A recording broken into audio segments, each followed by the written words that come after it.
Good evening. We'll call the meeting to order. Please stand if you're able for the Pledge of Allegiance.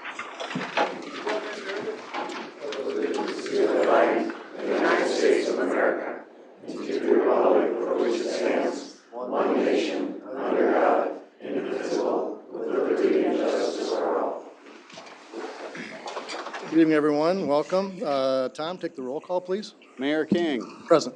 Councilmember at Large Austin. Present. Councilmember Obala. Present. Fisher. Present. Waller. Present. Baskin. Present. Postma. Present. Kelly. Present. We have a quorum, Your Honor. Thank you, Tom. Before we get to item number one, I want to just take this time to apologize for the way I ran that meeting last week at the library. I set expectations with myself. I didn't meet them. I offered that we would take community or comments. Didn't happen. I own every bit of it. And so tonight, I do apologize to those folks that showed up and also the rest of the community who didn't. But we are going to do things a little different. That item comes up early, very, very, very quickly. So we're going to do it a little different. Usually I kick it to council for some discussion before the public. And so I'd like to take the public comment on item number 5 right away. So if you're here for the budget stuff, if you have a different comment about something else, we can wait till the end of the meeting for that. But I will take item number 5 on the proposed tax levy early. So if you do want to speak to the council, you can certainly line up or whatever it might be, but just get behind the microphone. And not yet, Tim, sorry, bud. Boy, I'm off to a good start already. But no, I think what is important is that we do keep it orderly, and I do apologize for my lack of professionalism, if you will. Didn't go well last week. So this is the opportunity we're going to have to, again, just state your name and address, and then give everybody about 2-3 minutes, and we'll take as long as it takes. I don't care if we're here for 45 minutes on this item. We'll take you all as you have anything to say. So with that, looking for item number 1, motion adopting the agenda. So moved. Second. Oh, with the 2 additions. So moved. Second. All in favor? Aye. Opposed? That motion carries. Item number 2, approving our minutes from our September 2nd, 2025 meeting. So move. Second. All in favor? Aye. Opposed? Motion carries. Nothing under item number 3 for awards and recognitions. Item number 4 is a consent agenda. Looking for a motion. So moved. Second. All in favor? Aye. Opposed? That motion carries. Now on to the petitions and requests. Item number 5 is a resolution setting the 2026 proposed tax levy and adopting a proposed budget for 2026 taxes. So with that, anybody wishing to talk about that, please step forward to the microphone and just need name and address. Tim.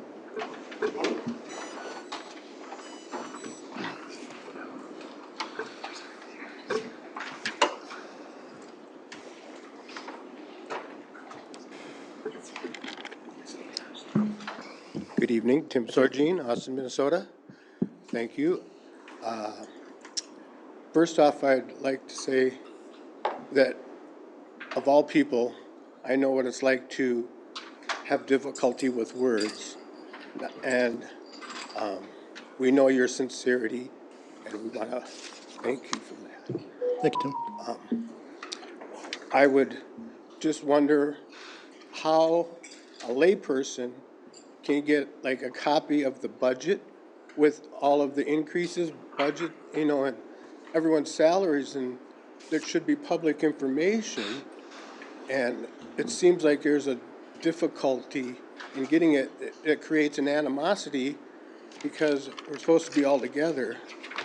And I figure if we all had the same information, we could take things from there and save a lot of unneeded interaction. Sure. Is there? Tom, what would you recommend? It's on the website. There's about how many hundreds of pages, but what would you recommend? Well, it's on the website at 194 pages, so the complete budget is there, showing history for like the last 3 or 4 years, for every department, for every line item. Salaries are not in there, so you'd have to make a public data request if you want specific salaries, except the top 3 are listed on the website as state statute requires. I think that's exactly what we were wondering, is how and why we're not easily available to get a copy of the salaries, because that's a major part of the budget, showing the increases and where they are. Is that a data practices issue? I don't even know. They can reply or ask for it to be a data practices, but the budgets do break down. Yeah, they the issue department- it by The department. departmental salaries showing current year, Not person 2026 by person. proposed 5432. So it's got all By that information category. in the budget. It's been on the website, and it's been on the website for, The salaried information, are you saying I have to go to each individual spot? Or can I make this as a request right now and here, or what's gonna expedite things and make it easier for everybody? you'll have to go through the city's website for an official data request so that we can track when it comes in and the response going out. So just on our website, there's an easy form you fill out, and then that would generate the request, and then that would generate the response. And there's no availability to do it in person, not being all computer savvy? I would say if you want to stop in, we could probably print the form out, and you could sign that then. That sounds great. Okay. And thank you for everything once again. You bet. Thanks, Tim. Anyone else? Mr. Wilson, name and address, please. Looking forward to having the southeast. Name? Jack Wilson. I just have a question. When I looked over some of the budget pages, I see huge amounts of money going to outside consultants, especially Weeks. Can't we do more of this stuff in-house? When you get into the clutches of some of these outside consulting firms, their objective is to keep making more money off of the city. And the amount of money we've paid Weeks over the last few years is ridiculous. And other consulting firms and stuff, you know, there's a lot of them there that we have an engineering department, we have a public works department. Why do we got so much money going all these other places? And then I just ask you guys up there, take a look at your own webpage and read that council person's code of conduct and see what you're supposed to be doing. You're supposed to be representing the whole of the citizenry of Austin. You know, not just certain groups or certain parts. And I would ask you to read that again and take a good look at it. Very good. Thank you, Mr. Wilson. Stephen, it's always about a balance of consultant versus a full-time employee with salary and benefits. And I know that engineering has been asking for a engineering tech to kind of offset that. But could you explain what you explained to us during one of your first department meetings? Yep, so we hire consultants generally when there is specialized services that we can't do in-house. So myself and our other engineer, we are general knowledge of all of the different things going on. But then when we need specific wastewater design, we'll hire SCH or a consultant for that. I believe the gentleman was referencing WHKS, who we have hired for our sump pump inspection program and our sanitary sewer collection items when we need specific design. So that's when we go out to consultants. Yeah, that's the majority of when we hire consultants is for that specific design. Thank you. Anyone else?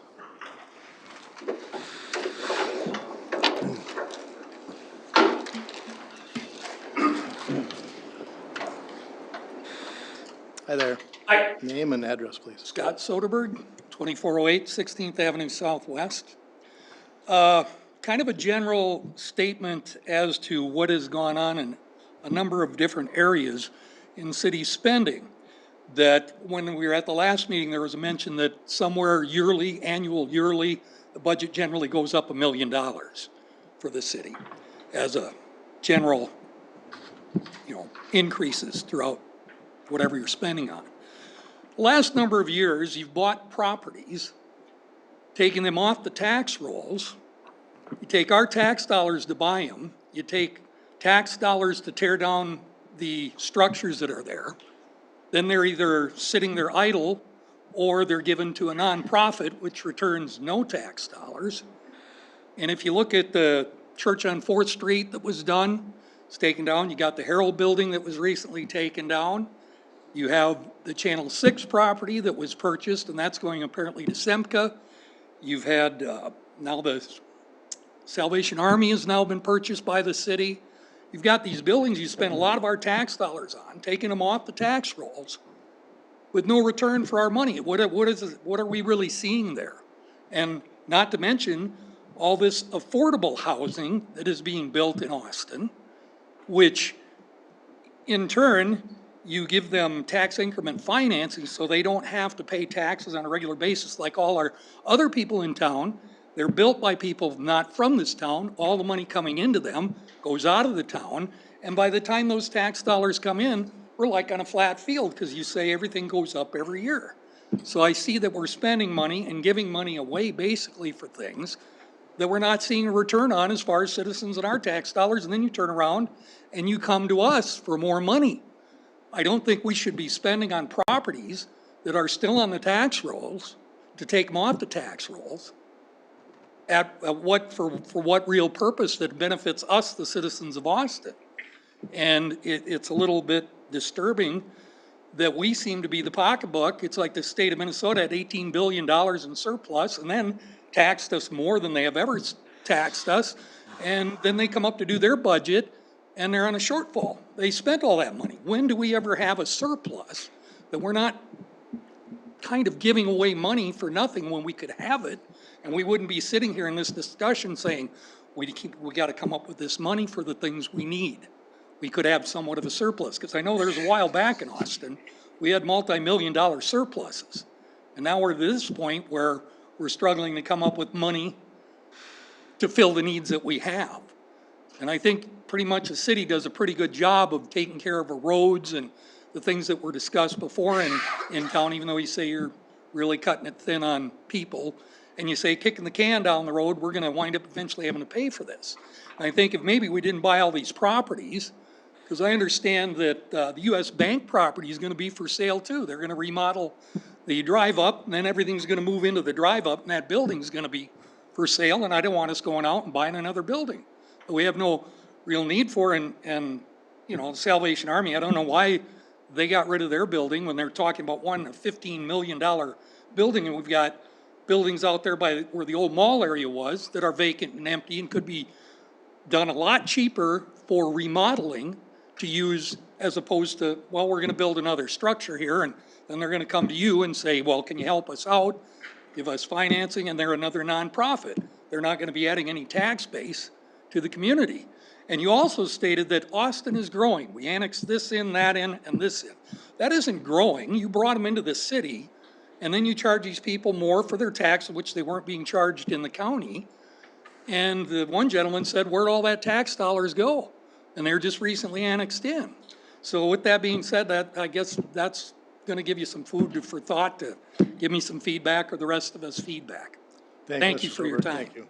I think I'm going to let Craig and maybe Tom answer some of those questions, but as far as the property, HRA bought the church on 4th for a future project that will benefit Austin. The Herald Building, the city bought that, or Port Authority? City bought that. Went to the private market, nobody bid on that. The price was reduced where it was kind of in a spot where the city wants to invest in a future project, so that I think will pay dividends down the road. In the meantime, we're having to tear it down and pay the cost and green space it. Other buildings, I think maybe you're talking about foreclosed homes. That's kind of a county issue sometimes when they foreclose and they go on auction. They sit empty. We're trying to get rid of our dilapidated property and put something else there that is going to benefit. But it's always a balance of what can go there. We've had some discussion with Riverland and our HRA, Taggart. They build a new house every year. Well, we've asked them, and at this point, not getting any traction, but to build a smaller home on some of these sites that are sitting empty from once where they were dilapidated and torn down. But at this point, no traction on that yet. So, Craig, anything else to add? Oh, the half-cent sales tax pays for the Salvation Army. So when we had that about 20 years ago, it's going to sunset in 2027. Everybody buying anything in Austin pays a half-cent sales tax for flood mitigation. So that can only be used to get rid of property in floodplain, and that's what that is. Salvation Army was purchased with the grants from the state. Stephen, I believe, half of it, and then half is the half-cent sales tax. Well, how about that property by Keene's that's gonna be developed? Isn't that considered floodplain? No, we've protected that. That's been protected by the earthen berm, so engineered berm. Anybody else got anything to add to that? No, I think the only thing I would add is you're right. generally philosophically, I think we'd like to not be in the property owning business, just because we would rather have it on the tax roll. The way that we, at least, I guess I will speak for myself, the way that I've thought about it, and I think our general approach is, we're trying to make, 50 to 70-year decisions, and so if somebody's willing to invest in property, we'd love to let them have it. If there's we could see a need 5 years from now, 7 years from now, or there's something where there's not a good private market, or it's gonna fundamentally change the shape of the downtown, then I think it becomes okay, let's strategically do this, but, we'd prefer not to be in it for the most part, but I think there are situations, like if you look out at the mall and Oak Park Mall and, some of those areas where the city hasn't been involved, there's just a pretty finite number of people who are willing to come and invest in commercial property as well. And so I think we generally take it probably a property by property basis. And if we're going to buy it, there's a strategic reason why we want to do it versus I don't think we want to own more property. We'd rather get taxes from those, so. I would also like to add that the affordable housing developments absolutely do pay property taxes. Okay, thank you. All right, thanks for the question, Mr. Soderberg. Can I make one more comment? Mr. Wilson, sure.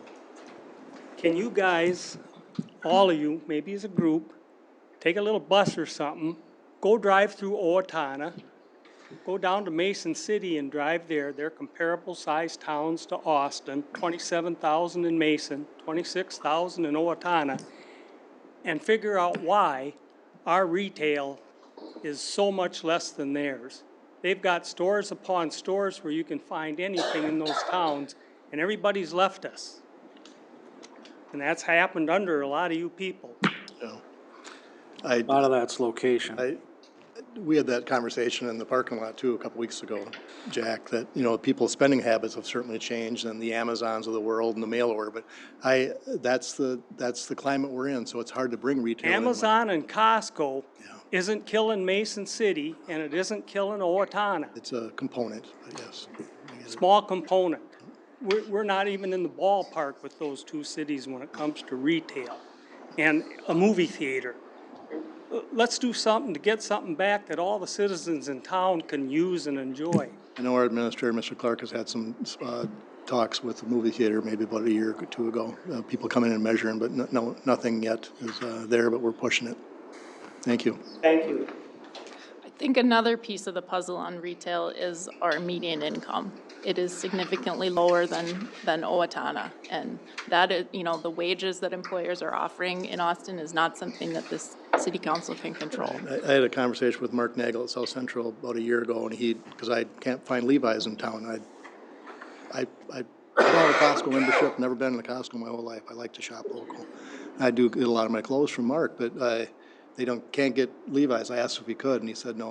Levi's looks up the zip code and says right away they can't sell in 55912. There's not enough for them. So, Chris.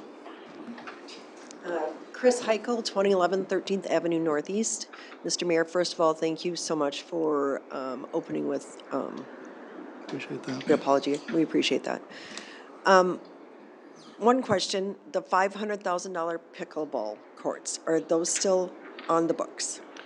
In my mind, they're on the books. I don't know what council, I think it's gone this far. It's not supported by tax levy. Right now, it's Coming from building fund, their money, and the foundation. If the foundation doesn't approve it, it doesn't happen, so that money stays with the city. Okay, So and when you say building fund, where do they get their funds? the building fund comes from, The first 45% of the investment earnings of the city of Austin are plugged into the building fund for building projects, including roofs, new amenities, pool. They help Ultimately, pay for the- still tax dollars though, right? Yeah, it's- Right, so every- ultimately, Every dollar we have. Yeah, it doesn't matter what fund you say it's coming from, it's still coming from taxpayer funds. We could use that money elsewhere. that would be I guess, if it's $150,000 of the city. 150,000 from the building fund and 350 proposed from grants And donations. Well, I'm not opposed to pickleball courts, but I think in the environment that we're in right now, $150,000 of taxpayers' money going to pickleball courts does not make any sense. Certainly, Chris, it's just a philosophical issue. I believe it's an amenity that Austin doesn't have. There's a location at Rotary Park that isn't going to be, a lot of times you put pickleball courts and maybe the neighbors complain because of the ding and the dong of the racket and ball. This is a nice location for it. The pickleballs have raised about $100,000 on their own and then it was a foundation ask, and so it is a good way to get a $500,000 pickleball court for $150,000. Again, I would agree if it weren't taking any taxpayer dollars. For the 100 people that want the pickleball courts, there's plenty of places that they could go to play pickleball. Would I like it? Absolutely. If we had $150,000 of money that we're trying to figure out what to spend it on. We're not in that situation right now. Last year, we raised taxes, I think it was 11% or something like that, and that was for 4 new police officers, right? Was that 4 new police That was officers and then mid-year. That wasn't part of the 1197 last year. it wasn't? And then a building inspector or something like, It was or somebody that enforce? Yep, a building and a HR tech. We had 2 employees last year. Okay, and were all those roles filled? Yes. Okay, All midway through, about six months into the year. okay. And, but it wasn't for police officers? I was thinking that was the reason for the 11% increase, it was for that. Okay, I guess that was my question, what happened to those monies, if that's what it was slated for, but, okay. Yeah, I think a pickleball court right now is completely unnecessary. Thank you, Chris. Thank you. Can I comment on pickleball a little bit? Absolutely. First, I want to just say generally in recreation, in parks and recreation, we don't have a lot of facilities that serve the whole community. The playgrounds don't serve the whole community, the baseball fields don't serve the whole community, the pickleball courts won't serve the whole community either. I don't think that that's necessarily the measuring stick. I also will say, I know from our friends at Discover Austin that any amenity like that we can add generally adds economic activity that does boost the whole community, even if you don't play pickleball. There's going to be more dollars coming in our gas stations and restaurants and so forth that does boost the whole community. I also want to say the pickleball group has been working for 2 years, and they've been working with the Parks Board. Everything that was asked of them, they did. They organized themselves, they raised capital, they raised a maintenance fund. They've been in communication with the Parks Department to coordinate. They worked with us on the Hormel Foundation grant application. I think at this point, if we were to not fund or say that we weren't supporting the pickleball courts anymore, we risk alienating the Hormel Foundation, which is a key partner for us. So I think we could take something else out of the parks budget for the levy to make some room. I would be willing to do that, but I think at this point, pickleball is at the end of a long road, and it is tied up with a funder that we would like to have a great relationship with and not be seen as Lucy pulling away the football. And so that's where I sit on pickleball. I understand it isn't going to serve everybody. I just think that that's not necessarily a great measuring stick for our parks and recreation programs. I think it might not serve everyone, whoever likes pickle, but it's also a free amenity. Anybody can use it, so it's not something we charge for, like a YMCA or Riverside Arena ice time. So it is an amenity that offered everybody at no cost to the citizens. Regarding that though, we probably didn't know that we were gonna be in this predicament when all that agreement was made with the pickleball. I mean, I'm assuming we didn't know that we were gonna have such a deficit. And it's kind of similar to the dome thing. If you build it, they will come, and nothing ever happened with that. I know that's a public schools thing, but it's kind of a similar thing. Like, it has the potential to bring in all of this revenue. Well, let's see the marketing plan for it, and let's see when that revenue will all come in and happen. The Austin Pickleball Association did show up with a room full of folks about right now, this many. When was that? April, May? And they did. When I asked, when they were presenting, the benefits of pickleball and how we could maybe pay for this and what their donations number was at the time, and they had some earth work that was going to be in kind from Hanson Hauling or somebody. And as they were leaving, I did make a comment. It's going to be a tough budget year. I made that comment to them, and I said, so please, when and if this passes, please go easy on us. And I got actually some grumbles. There was maybe a few people, but nobody's ever happy about a levy increase, and the pickleballers included. But I did mention that. We knew at the time that there was going to be some challenges, no doubt. Anyone else? All right. Oh, sure.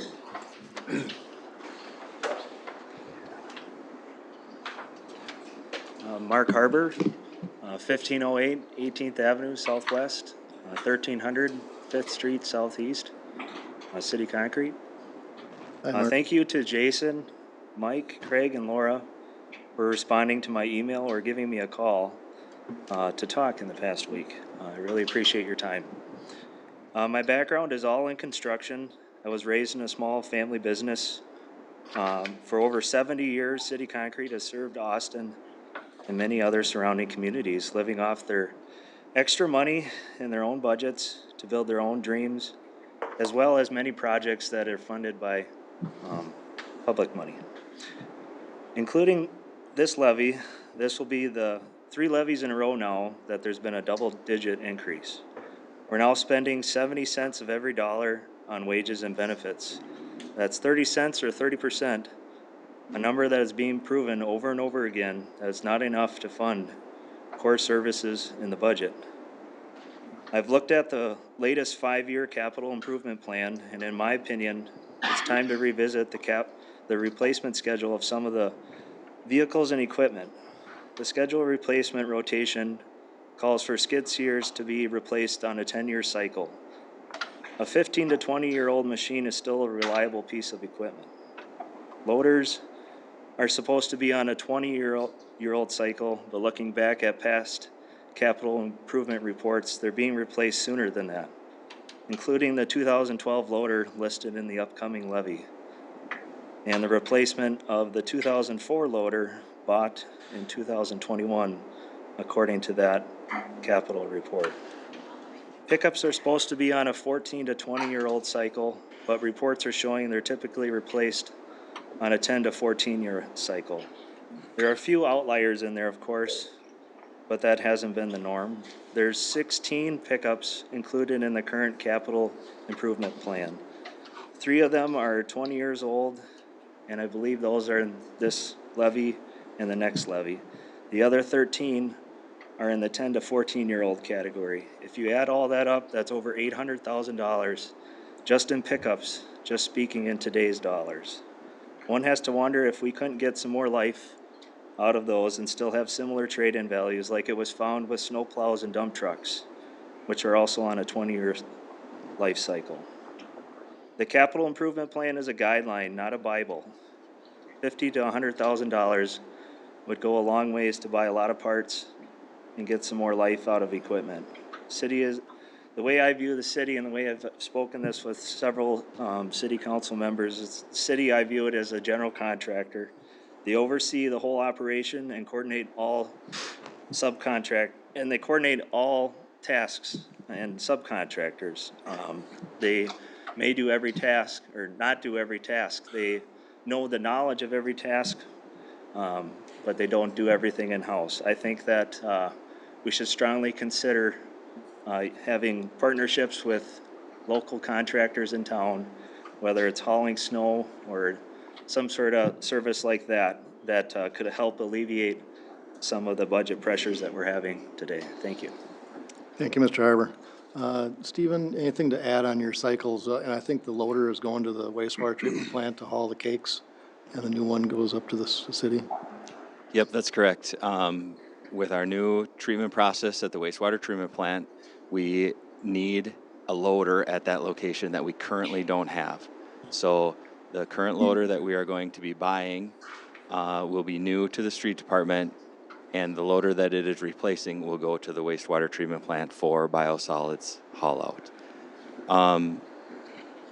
If you were to just look at the equipment schedule that is posted, it's a little bit deceiving, because the way we rotate pickup trucks, for instance, is a pickup truck will be used by a supervisor for 8 years, and then that pickup truck will be rotated into the fleet. When it's rotated in, it'll show up on our CIP as an 8 to 10-year-old pickup truck, and it looks like that pickup truck is being replaced, but actually it's going into the fleet to replace a truck that is 16 to 20 years old. So on the surface, it's not it looks deceiving, but we're calling out that specific vehicle, even though it's replacing, the actual vehicle replacement is much older. So we have recently developed this rotation for all of the pickup trucks in our fleet and all of the equipment in our fleet. And as it was noted, we have different rotations on our equipment. We are in a position at the city where we can't fail. We have a piece of equipment like our jetter truck. It's a $700,000 piece of equipment. When we have one of them, so when a sewer backup occurs in front of anyone's home, that jetter truck has to be working, has to be in good working condition to solve the problem that's occurring in front of someone's home. So if anyone has had an issue with a sewer backup in the recent past that we've been able to address with that piece of equipment, they would likely come to this meeting and say, that's great, you have to have one that's in very good working condition. Others that haven't had sewer backups don't see the benefit to that piece of equipment. That is on a 9-year rotation, and it's a $700,000 piece of equipment. So there's other pieces of equipment like that we need to make sure that when it is needed, it is ready to go out the door. So it may have a shorter rotation than others, but generally, one other thing I will mention, and it's come up with council in the past, is that when we go to trade in a vehicle, we're always looking for the best possible avenue for where we can get our most revenue from a trade-in. I'm sure council recalls recently when we looked at, we could do a trade-in, or we could do a sale at an auction, or we could save a vehicle and use it till it's expired, essentially. Those are kind of our three options. And we look at that with every piece of equipment that we trade in. So again, trying to get the best value out of whatever piece of that equipment is. We recently were fortunate to sell, we had a $15,000 option at trade-in for a snowplow, and we did not feel like that was enough money. So we took the risk and we sold it at auction, and we were successful in selling it for $35,000. That was a win. Not all of them are that situation. Our current trucks, same type of vehicle, we bought a new snowplow for $305,000. That's the going rate for a snowplow fully equipped to plow our streets. We found the trade-in value for the snowplow that was 18 years old was $8,000. That vehicle means more to us than $8,000. So we're gonna continue to use that vehicle until it dies, essentially, and not trade it in. We're going to keep it as a spare until it dies. So we evaluate those sorts of things with all of our vehicle trade-ins. Appreciate that. And our CIP isn't set in stone. We review it annually. So basically, the next year is basically set, but we review each one of those, and council makes the call that, yeah, can we get another year out of that vehicle? Can we, or 2 or 3, can we put off that project at the library for another year or 2 because it's just not quite in the budget, or it's not that bad yet, you know? We got it held together, but can we go another year? So we do look at those projects every year, and we look out 5 years, and not everything is set in stone for 5 years. We do review those and put the priorities in place. Thanks, Jeff. Posty? Steve, can you, maybe one other, I thought innovative thing that the folks here might like to know, because we're all taxpayers for Austin, but also Mower County. And I know we went in with the county on a piece of equipment that was rather expensive, that we both needed to use some, and maybe talk a little bit about that as well, if you remember which piece I'm talking about. Yep, we have a chip sealer that we use to maintain our roadways, and we share that with the county. That was something that came up quickly on us this year due to the condition of the piece of equipment, and we negotiated with the county a cost share agreement where I believe was it 33% paid by the city and 67% paid by the county based on the number of miles that they use it for versus the number we do. And yes, those are things that we always look at to try to find where we can cost share. Unfortunately, there's a lot of times, like with a snowplow, they need to plow the snow the same day we do. You know, so there's certain things we can't do that on, but wherever possible, we do try to cost share. One other item that I would like to mention about our equipment, just to give a little more context on pricing. So a snowplow in 2020 cost the city $180,000. In 2025, that same snowplow cost the city $305,000. That's a 69% increase. A half-ton pickup truck in 2020 cost the city $28,000. And in 2024, that same pickup truck cost us $43,000. That was a 55% increase. So those are some of the increases that we're seeing in our equipment that are reflecting in our CIP budget as well. Thank you. Tom, it's, the developing and keeping up with the capital improvement plans, your baby. Could you explain to the folks how you use it and what it's really designed for? Sure, so when we go through a capital improvement plan, which we'll start the next one after decisions tonight, because cuts, et cetera, affect that, is we go into the 5-year plan. So in 2020, the next 5-year plan will be from 2026 through 2030. 2026 will then be set in stone based on a final budget council approved in December. Then the outlying 4 years, as Councilmember Large Austin noted, are guides. They're, hey, here's what we think we're gonna need so that we can plan even cash flows out the door, so we don't have ups and downs that we can't plan for. A big one is like a fire truck. We've recently purchased a fire truck for $1.6 million. You put a little money away each year so that when it gets to that time of replacement after 30 years, you have the dollars set aside.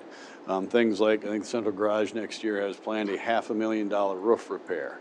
Again, you put dollars aside through the capital improvement plan, then we work with department heads to try to even out the cash flows going out so we don't have big spikes or big drops year after year after year. We can keep the same plan going. Like Mr. Langen noted, we have to have equipment that works. When it becomes an emergency, we need that fire truck there. We need that bumper truck, the jetter there. At $750,000, $1.6 million, whatever the number is, those are the dollars we try to plan on through the 5-year capital improvement plan to ensure that we adequately have dollars to replace those as we go. Now, I'll admit, we got a dark green Chevy Lumina sitting out in the parking lot that's 20-plus years old, rusted to no end. I've asked to get rid of that for many years, but there it still sits. So there are some pieces of equipment, and we've got criticism from, not this council, but past council members. We should have all our vehicles nice, shiny, new, that don't have rust on them. That has not been the department head's philosophy. The department head's philosophy is we're going to run this puppy 20 years until it falls apart. We'll put as many repairs in it as we can, but at some point in time, it just ain't going to last anymore. They still make Chevy Luminas? No.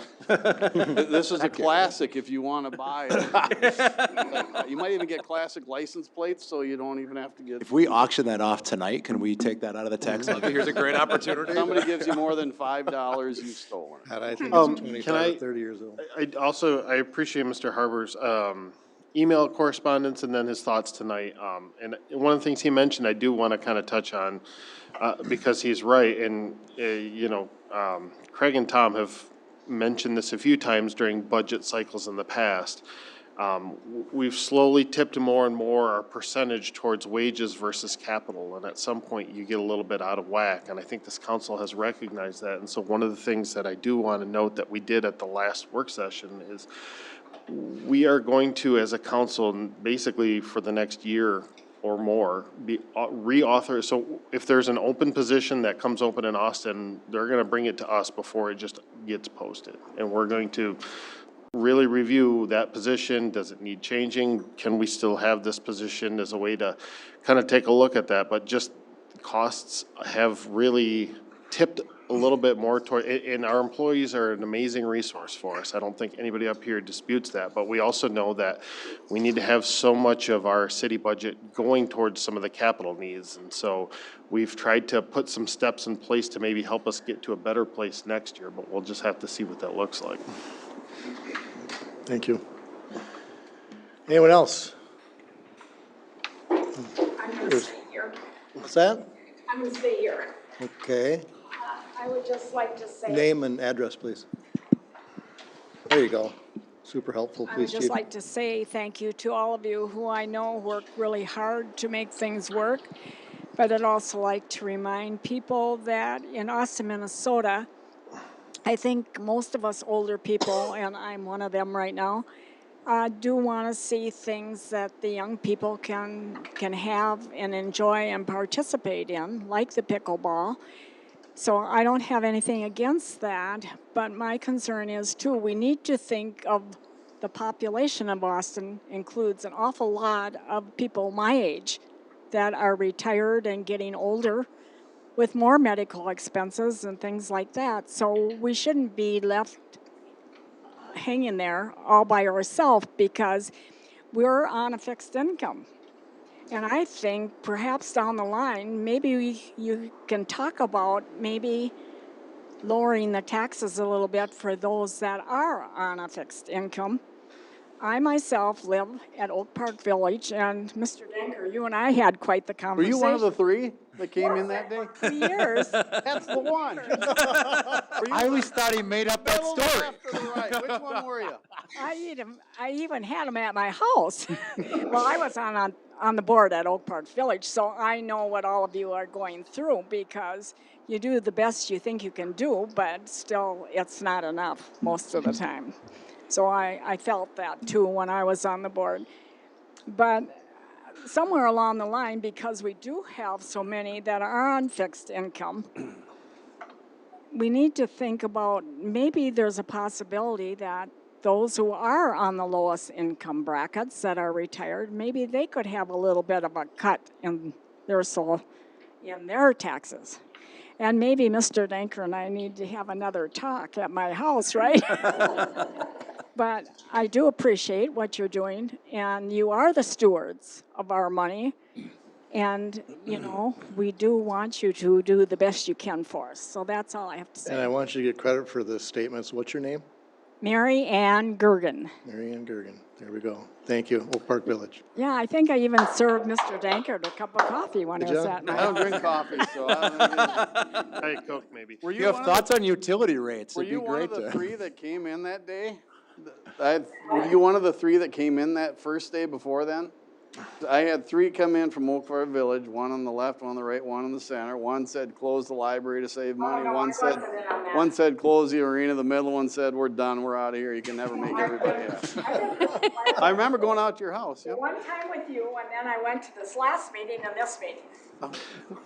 Otherwise, I've been pretty silent. Thank Oh, you. well, you know what? Well, you almost know how to get out hold of me now. One thing I want to note, because I saw Councilwoman Helly post this on social media this week. So I fully appreciate your sentiments. As a city, we can't pick what properties pay what taxes. We just say, here's the budget we need, and that's all broken down by state law based on your residence, if you're a business, what it's appraised at, a lot of different things. However, she did post that low-income seniors can get property tax relief through the Citizens Property Tax Deferral. You can apply at the state by November 1st. I imagine the folks at the Senior Center have probably got some good experience with that and can help with that. But if not, let me know and we'll figure out. For anybody who might qualify for that, please do take advantage. What's the age cut? Historically, I'd warn you, historically, deferrals are not forgiven. Deferrals are Deferred. you pay later. Okay. You're gonna give your house away in that case. All right. Losing it. Instead of later, you're giving it away now. It ain't your property anymore. The state owns it. The only thing other thing I want to say is, I grew up in this town. I know what this town was like in the 60s, the 70s, the 80s, the 90s, all the way up till now.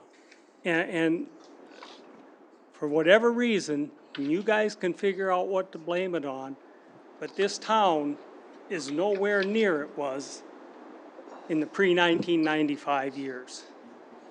We had all the retail Owatonna and Mason City have. We had park systems that had supervisors in the parks, and you could go play box hockey and tetherball, and the littler kids could do all kinds of projects and stuff. It's all gone away. And that's what a lot of people my age and stuff miss. We miss the Austin from those 60s, 70s, 80s, and early 90s. And that's why you're getting a little frustration, because it isn't the same city it was back then. Not even anywhere close. Thank you, Medium Mr. income, I think, in Austin back then was some of the highest in the state. Thank you.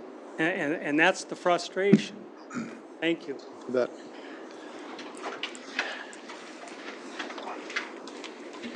Hi there. Name, please, address? Rebecca Dyer, 2010 Second Avenue Southeast. I hadn't planned on saying anything tonight, and I actually have more of a question than anything. I think as Tom was pointing out, that you're getting ready after tonight to sort of lean into the next CIP. The question would be, is it possible to move towards an iteration of a document that is a little bit more of a living and breathing file, like a document that is searchable, indexable, for constituents? I mean, I work in robotics and automation, and even for myself, to sort of try to digest a file that is, to be quite frank, a little bit light on some of the supporting data when we're looking through and trying to understand what are the standards for the request to sort of show up in the first place, and then thereafter to understand the decision-making process. Laura, as you said, it's just trying to understand just like what is the good work that has been put in, and I think for the broader community, we say people can either have reason or they can have emotion to process it. And when there's the absence of data and supporting documentation, they have to revert to emotion, and it sort of becomes a snowball effect, right? And so I think we've had a lot of helpful context here tonight from key stakeholders who have the information, who have spent the time and done the due diligence to try to get things to a good spot. But I'm also one to say, like, could that meeting have been an email? And could we have maybe gotten some of the information more broad spread earlier, had a better understanding, and mitigated some of the motion? I've asked a couple of the questions about the pickleball courts that were asked here tonight. And again, not against the pickleball courts at all.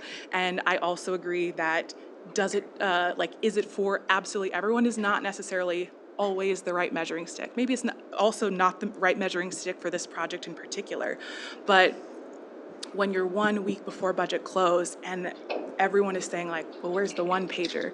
Where's the one pager that says, like, here are the KPIs, here are the things that the criteria against which we evaluated it, and here's the value that it's gonna deliver for the community, like realized or hopeful, right?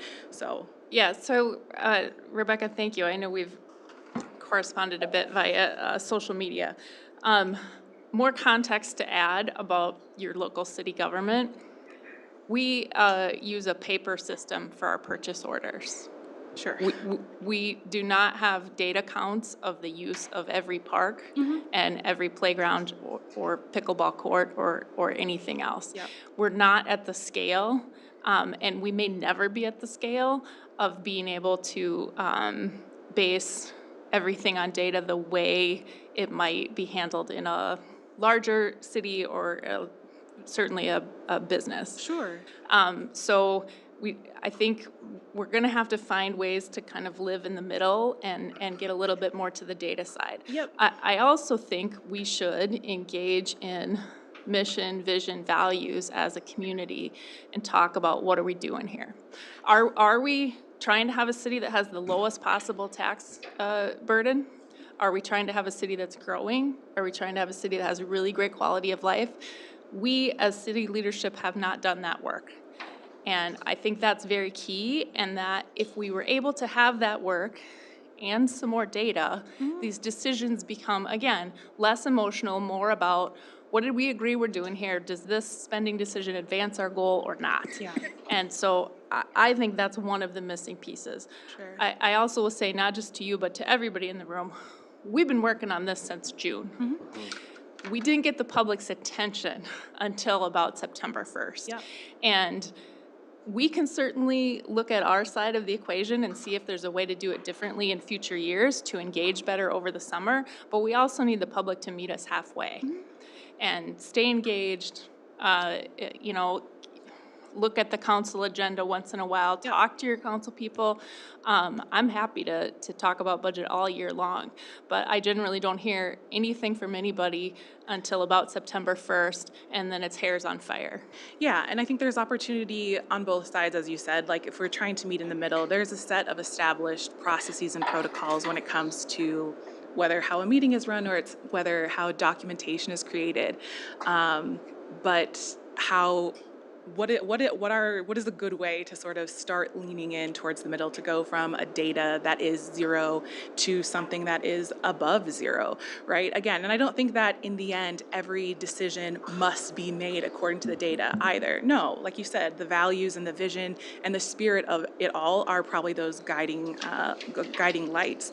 But when there is like the full absence of data, then people are just left to wonder, like, how do I get a proposal? What if I want my wine club founded? Do I just need like a passionate presentation and, matching shirts? Like, what is the criteria, right? And maybe as tonight I've heard, like, the criteria is something that evolves. You come in and you say, like, I have this idea, council comes together and says, listen, based on your idea, this is what we want to see. Okay, like, how do we move towards something, how we standardize it, just to make it a little bit more transparent and even, and so that we can maybe avoid some of this everything's on fire at the last moment, because I don't necessarily, like, when you did show some great data about how the fire department is facing a much higher volume of calls, then based on how we understand that problem, how is there a transparent prioritization of how we allocate funds so that we can say, we see the problem, we acknowledge the problem, we want to serve the problem. How can we work towards solving that problem and not always having to do that without saying, like, everything fun goes away. No pickleball, no parks, no joy, no nothing, right? But we can say there have to be choices. Every choice is a trade-off, and here's how we move forward and keep people on the same page. That's all. Thank you. Ms. Dyer, you mentioned that you want a living, breathing document on the capital improvement plan. It is on our website. No, I know it is on the website, but 84 pages if you want some going. it's not an indexable file, right? Like, it's a little bit of a dial-up version of a PDF. There are photos and there are tables that are like someone took a photo and scanned them in, but it's not something that I could open up and index. Yeah, it's 1990s technology. Right. And so there's a version by the time say someone joins the conversation in July and they come back and they're looking at the document, how do we understand what the current state of reality is? Because there are many iterations to the document, there are updates to the document, right? And so, like, I mean, Jason had mentioned, like, how could we potentially leverage AI? Like, okay, we could start with just like a real PDF that we could search, first and foremost. So I think small steps, like really minor iterations, can still like move us forward in a positive direction. Yeah, and I think to build on Councilwoman Helly's thought process, one is I do think and we've had conversation about mission, vision, values. I think once we get a strategy, it's something that we need because it does exactly that. And, whether in a private organization or, other, boards that I'm on, that becomes really important because none of these are easy choices, right? We've got 7 different people with 7 different perspectives. I think getting to a commonality of, hey, here's the goal. Are we advancing the ball, or do we look like the Vikings offense last night, or somewhere in between becomes important. And then, yeah, I think data, we've had some conversations about it. I think we'll start getting there over the next couple of years. And there's areas where we're starting to make improvement that I don't know that we've probably done a great job of touting publicly. The way that we plow streets at this point, we've been able to leverage some data and things like that in terms of like route optimization. I think the library is doing some really smart stuff around like RFID technology and things like that to try to take, some of the labor needs out. But yeah, I would agree. I get government is generally behind business and definitely behind kind of the tech piece of it. But I mean, this is moving so fast from an adoption standpoint. I think we'll see more opportunities over the next couple of years. So, yeah, I agree. Good. Thank you. Hi, Lindsay. Hi, I'm Lindsay Compton, 2502 West Oakland Avenue. I'm owner of the Style Lounge Salon and co-owner of Mon Med Spa. Just speaking about the next upcoming 5 years that you guys mentioned, I would ask you to consider the small businesses that we do have in Austin and respect the sales tax that we do produce. It's the small mind of Amazon is taking over. That type of mindset is what's keeping our town small. And I think it was Scott mentioned, like losing our valuable property downtown to another nonprofit is really sad for what we have left in downtown. And I ask that you guys focus on what we have and make it better. And because that's where people want to live.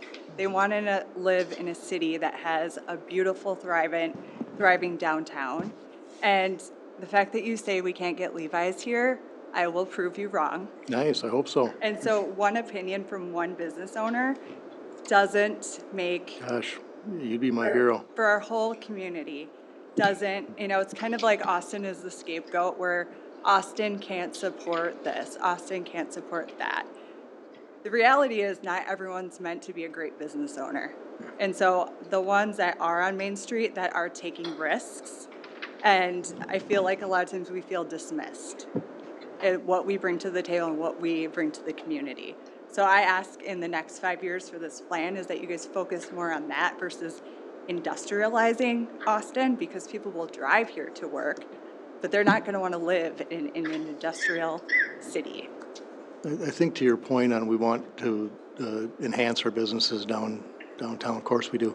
You know, the council's decision 4 years ago or so to do the Mill on Main project was all about having folks that are 91 units of disposable income, so we can honor the investment that you folks downtown have made to help out that cause, and that's going well. And now they're doing another 103 units right next door, and those are, kind of our young executives. There's a smattering of all kinds of folks in there, but those are, in the first run, Mill on Main, there's 75 of those 91 units that have, the folks that are occupying have never lived in Austin before. So we're drawing them in. We needed to do that. So we to have help- that opportunity to help now, you. and And we should reinvest in downtown. We're absolutely trying. That's been on everybody's mind up here. We also had I recall Craig might be able to answer this a little better. There was a study done, and we kind of got close to it, but weren't ready to pull the trigger on, like when downtown business opens up, a storefront, and it becomes a law office. We wanted to make I don't know if it was an ordinance, but just make it retail. And not have Main Street full of offices. I get, but for the private seller, if they got a business or a building to sell, it's hard for the city to get in the way and say, no, it has to be a retail, but that's been a discussion. I don't know if Right, Craig, you want- and I understand that, because I do own another building downtown that I do rent to a nonprofit.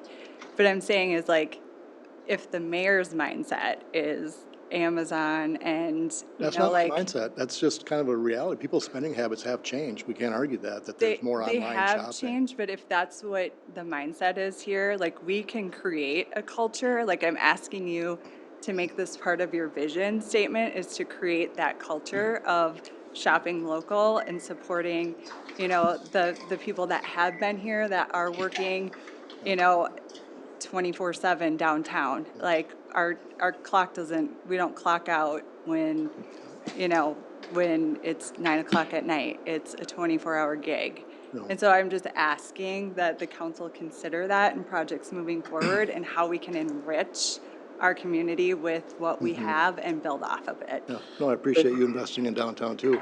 And I also am inspired by the young folks stepping up and taking that risk.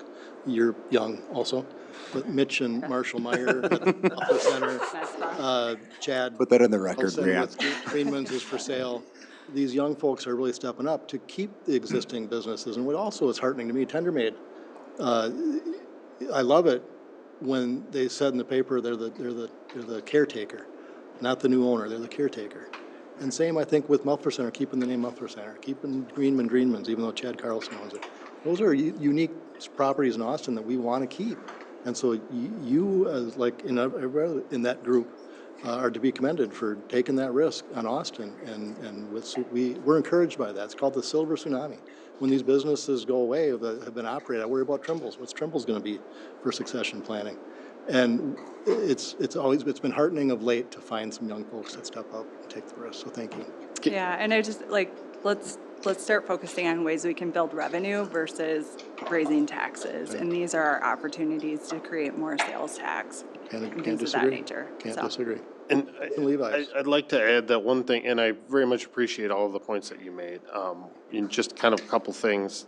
One, we actually did, you've seen how difficult it is for us to put things in the budget, but we found downtown important enough that we are funding a downtown master plan, which I know you've been a part of the work, and, the things that comes up with, there's going to be some ideas in there that cost money. And so those are some of the investments that, as a council, we're gonna take a deep look at, because I agree, we need to. As far as nonprofits, fully understand, wanting to keep taxable property taxable. There's a building that I'm pretty sure is still for sale right across from the Spam Museum, which is our biggest tourist attraction. And, you know, we're not getting in the middle of that because we're hoping somebody buys it and starts a great business that draws even more visitors here. Some of the properties that have been mentioned, the Salvation Army building, that's a nonprofit, that's a church that got bought with flood money, so that wasn't taxable. The church that got torn down on First, that was not a taxable property either. So we've tried to be very cognizant of that. Whether it's us, the HRA, the Port Authority, you know, we're definitely very cognizant of that.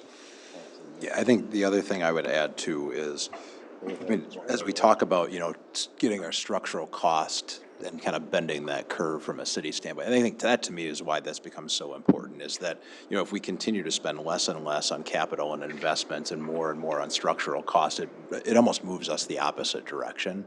And that's where my head goes to is, I don't want to spend more of these meetings sitting here talking about $2,000, $8,000 one way or the other. I mean, it's good to do, but like, that's not the fun stuff. Like, I think about, I've lived here most of my life, plan to live here the rest of my life. Like, I want this to be a great community that we can make some investments. I think we're doing some really good stuff with the downtown master plan. I think we're doing really good stuff with conversations around like, okay, how do we reimagine, you know, the river as an asset and not just like something that we happen to drive over. So I think there's some really good potential there. I think the work, you know, Lindsay, that you and your, you know, fellow business owners do downtown is awesome. And, you know, as I think about the narrative around the community, I do think narrative is really important, right? Because the reality is that Austin today looks different than it did 35 years ago, right? But that's not necessarily a bad thing, because every community is going to look different. But I mean, Austin's growing in population when most rural communities are declining. When we think about, you know, building and making Austin a great place for people to raise a family in, like, I love the fact that we've moved back and we're raising our kids here, and that you can, you know, be involved in church and local government and schools and do all the things. I mean, it's a great, great community. So I think a lot of it comes down to what is the story that we tell about ourselves. And I think the work that you and your team do is a fantastic reason to feel good about the future of Austin. And so look forward to continuing to partner with you on that. And to your point, Jason, like, I'm just asking that you guys believe in us too. Oh, absolutely. Because that's where it starts. It's where our community starts. It's like, if you choose to love something, it's gonna grow, right? So it's just a mindset shift that needs to happen. And I think it was Jason Park and Rec even mentioned that, like, how complacent we've gotten as a city with the assets that we do have that are draining money from us, that no one sat to think about a marketing plan of how these different buildings and assets that we have that could actually create income. Like, no one has sat there to make a plan for those things. And so I ask you guys also to be more innovative on the things that we have and how we can generate income versus just raising taxes and, you know, the property owners compensating for inflation. Because you can ask a small business owner what it's been like for the last 5 years, and we completely understand what inflation looks like, except we don't probably have medical insurance. So we don't get the benefits. So I will just leave that as is. Thank you. Thank you, Lindsay. Lindsay. Go ahead, Obama. Thank you, Mayor.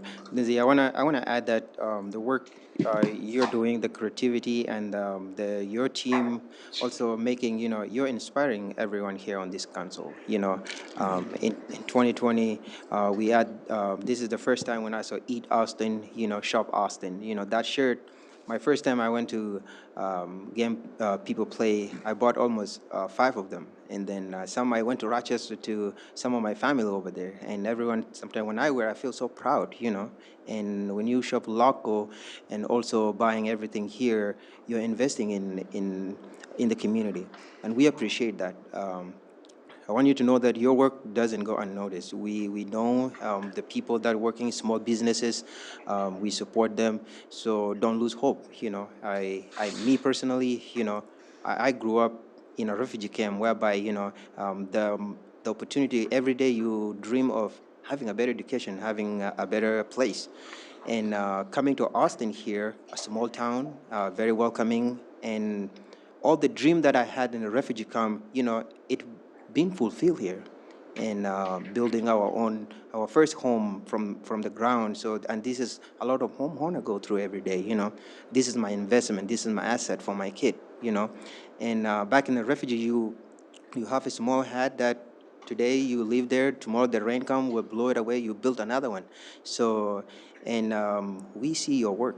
And I do believe everyone in Austin here see that. And tax increase every year, we see it. And sometimes we have to make tough decisions. And what do we need? Do we focus on wants or do we focus on needs? So, and I want to appreciate every small business out there to know that we appreciate your work, continue the creativity, and we will come to you because at the end of the day, we are looking for you guys because you are the backbone of this town. Thanks, Obama. Mr. Zorbard, Okay, welcome back. you can get your Levi's at Runnings.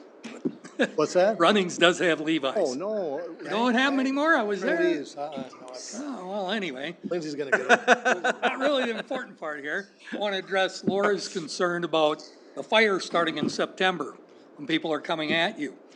Okay, 30 years I spent working at KAUS. I worked up to becoming program director, and with the change in the world as we see it, everything changes. They changed how the FCC allowed people to own radio stations.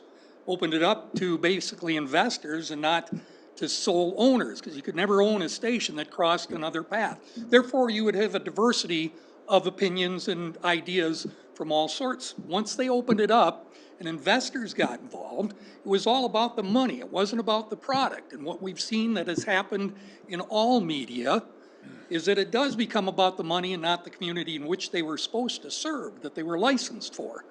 What happened is, just like at KUS, investors come in, how do we make more money when radio is actually making 5% a year? Hard to do that in normal businesses. And they said, well, how can we make more? Well, what's your biggest expense? You see it all the time. It's labor, you know, it's your help. And so what they did is they went to automation and trimming people, putting more on others. I went from a program director to the music director to the public service director to the operations manager. In 13 years, didn't get a raise for all that work, and all these people are disappearing, okay? Well, now comes a time where the radio station last year eliminated all on-air staff. And when they had been trimming staff, we had a news director that came down, covered your council meetings, covered the fire department, the police department, the county commissioners meeting, the school board meetings. We don't have that. Television station has abandoned us to go to Rochester. They don't report on something. I suppose they would have been here tonight after all the hoopla from the last meeting, so they could tell us what happened at the end. So people aren't being informed. Eric Johnson from the newspaper, love the guy. He's doing the best he can under the circumstances with that, because they've trimmed everybody too. And they don't have a huge circulation like they used to before in the Austin area. So as a people in our community, we're not being served by the media.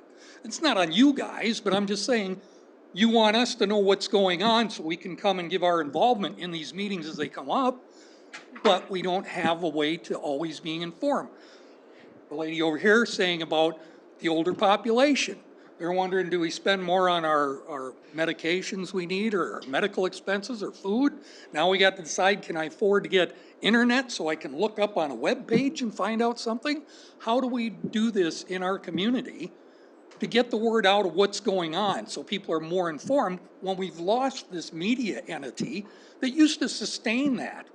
And it really did a great job. You know, the biggest thing was when KUS was first sold from Phil Nolan to Three Eagles Communication was a big story in the Herald. Well, we had a community owner. Now it's going out of our community. Are they going to care about the community? And I hate to say it, but the truth was, we had some things going on in town, and I go, you know, are we going to cover this? Oh, just park the van down there. So that's supposed to tell the community that we're watching out over them, we're serving them, and it was just wrong. I mean, I hate to say how broadcasting has really left the communities, you know, informless, to say lack of a better term. But and to your part, we need to find a way that this information can get out to all the people, not just people that are tech savvy, the older community that's used to reading a newspaper, turning on the television, turning on the radio and getting information. Now, there's a new owner that's coming in to take over the radio station who is not an investor. He owns radio stations solely. And my understanding is that he wants to hire back staff. Hopefully that happens, and there will be another voice in town to get out the message. That's all I really had to say as far as, you know, you guys do a lot of tough decisions here, and I think the community just wants to be able to feel that they've got input into what's gonna happen. You know, and not, because the only way, if you don't like what's going on, you don't do what happened last week. What you do is you go to the polls. And that's how you make decisions. You can fire people that way or hire them. But you do the best you can, and we appreciate the time that you put in. Awesome. Thank you, Mr. Sherberg. I did hear that KUS has got a sports guy because they're doing play-by-play. Yeah, well, we'll see if that's gonna last. Okay, well, they did have one for a couple of years. Thank you. Anyone else? Mr. Wilson, you come up to the microphone. Just to add to what he was saying, you can you can turn the radio on and listen to almost any small town sports events around us except Austin's. There's no broadcasting of Austin sports, or very little anymore. You know, I don't understand that, how you can listen to a football game for Stewartville or Leroy or Caledonia, but a town this size, you can't even listen to sports events for those towns. Unbelievable.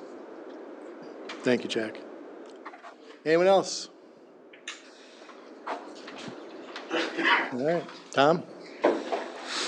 Well, before you tonight, council, is a resolution as was proposed, approved at the September 8th session that would put the tax levy for 2026, payable in 2026, at $10,808,000. It would create a budget of $51,674,000. And we have proposed the truth and taxation hearing at this point in time to be Wednesday, December 3rd at 6 o'clock here in the council chambers. You cannot increase the tax levy after September 30th. So whatever tax levy is approved tonight will be certified once you sign the resolution along with me and taken to Moore County so they can create the truth and taxation statements that will come out at mid-November for that truth and taxation hearing. Council, you can always change that budget, make it go up or down. You just can't use taxes to do it. You could reduce the tax levy in the next couple of months. Probably whoever's in this position mid-November will need to create a truth and taxation hearing document, so they need to kind of know where you're at that point in time. But that is certainly an option. My history with the council has been whatever you've approved by the September 30th and certified to the county is what the council is stuck with when it comes to that year-end budget. So the state citizens know when they get that truth and taxation statement, that's roughly what they're going to get. As we noted in prior meetings, the county assessor had given us some good reports documents this year that included growth to the tune of, based on net tax capacity, to the tune of about $600,000 of additional taxes based on the current tax rate. Now that's a combination of two things. That's brand new houses being built, less Schwab tire, whatever, now on the tax rolls, paying taxes for the first time. But it also includes my house that was valued at $250,000. I did absolutely nothing to it, but because of the market, is now worth $275,000. That's an additional $25,000 of value that's now getting that new tax. So those are the comments I have tonight. It puts it at a 10.29% levy increase, as was discussed and approved at the September 8th meeting. So based on that, I just need somebody to make a motion at some point in time with some dollar amount so that we can get this certified to Moore County in time. Thank you, Thomas. Council, discussion? Banter? Thoughts? Well, after last meeting, I was very surprised that we were able to get it down to 10%. I felt happy with that, but after that meeting and thinking about it, I just thought, if we can get it down to 10.9, can't we get it down a little bit more? Can we squeeze this thing a little bit more? And I guess I'd like to, I don't know, Jason and I have talked a little bit and thrown some things out there. I guess I'd just like to see if we can't squeeze it a little bit more. Where do you want to squeeze? What are you thinking? Well, for one thing that we talked about, the pool. I know we can't save the whole $100,000 by not opening it next year, but I think we can save $50,000 to $60,000 to $75,000 by not opening the pool.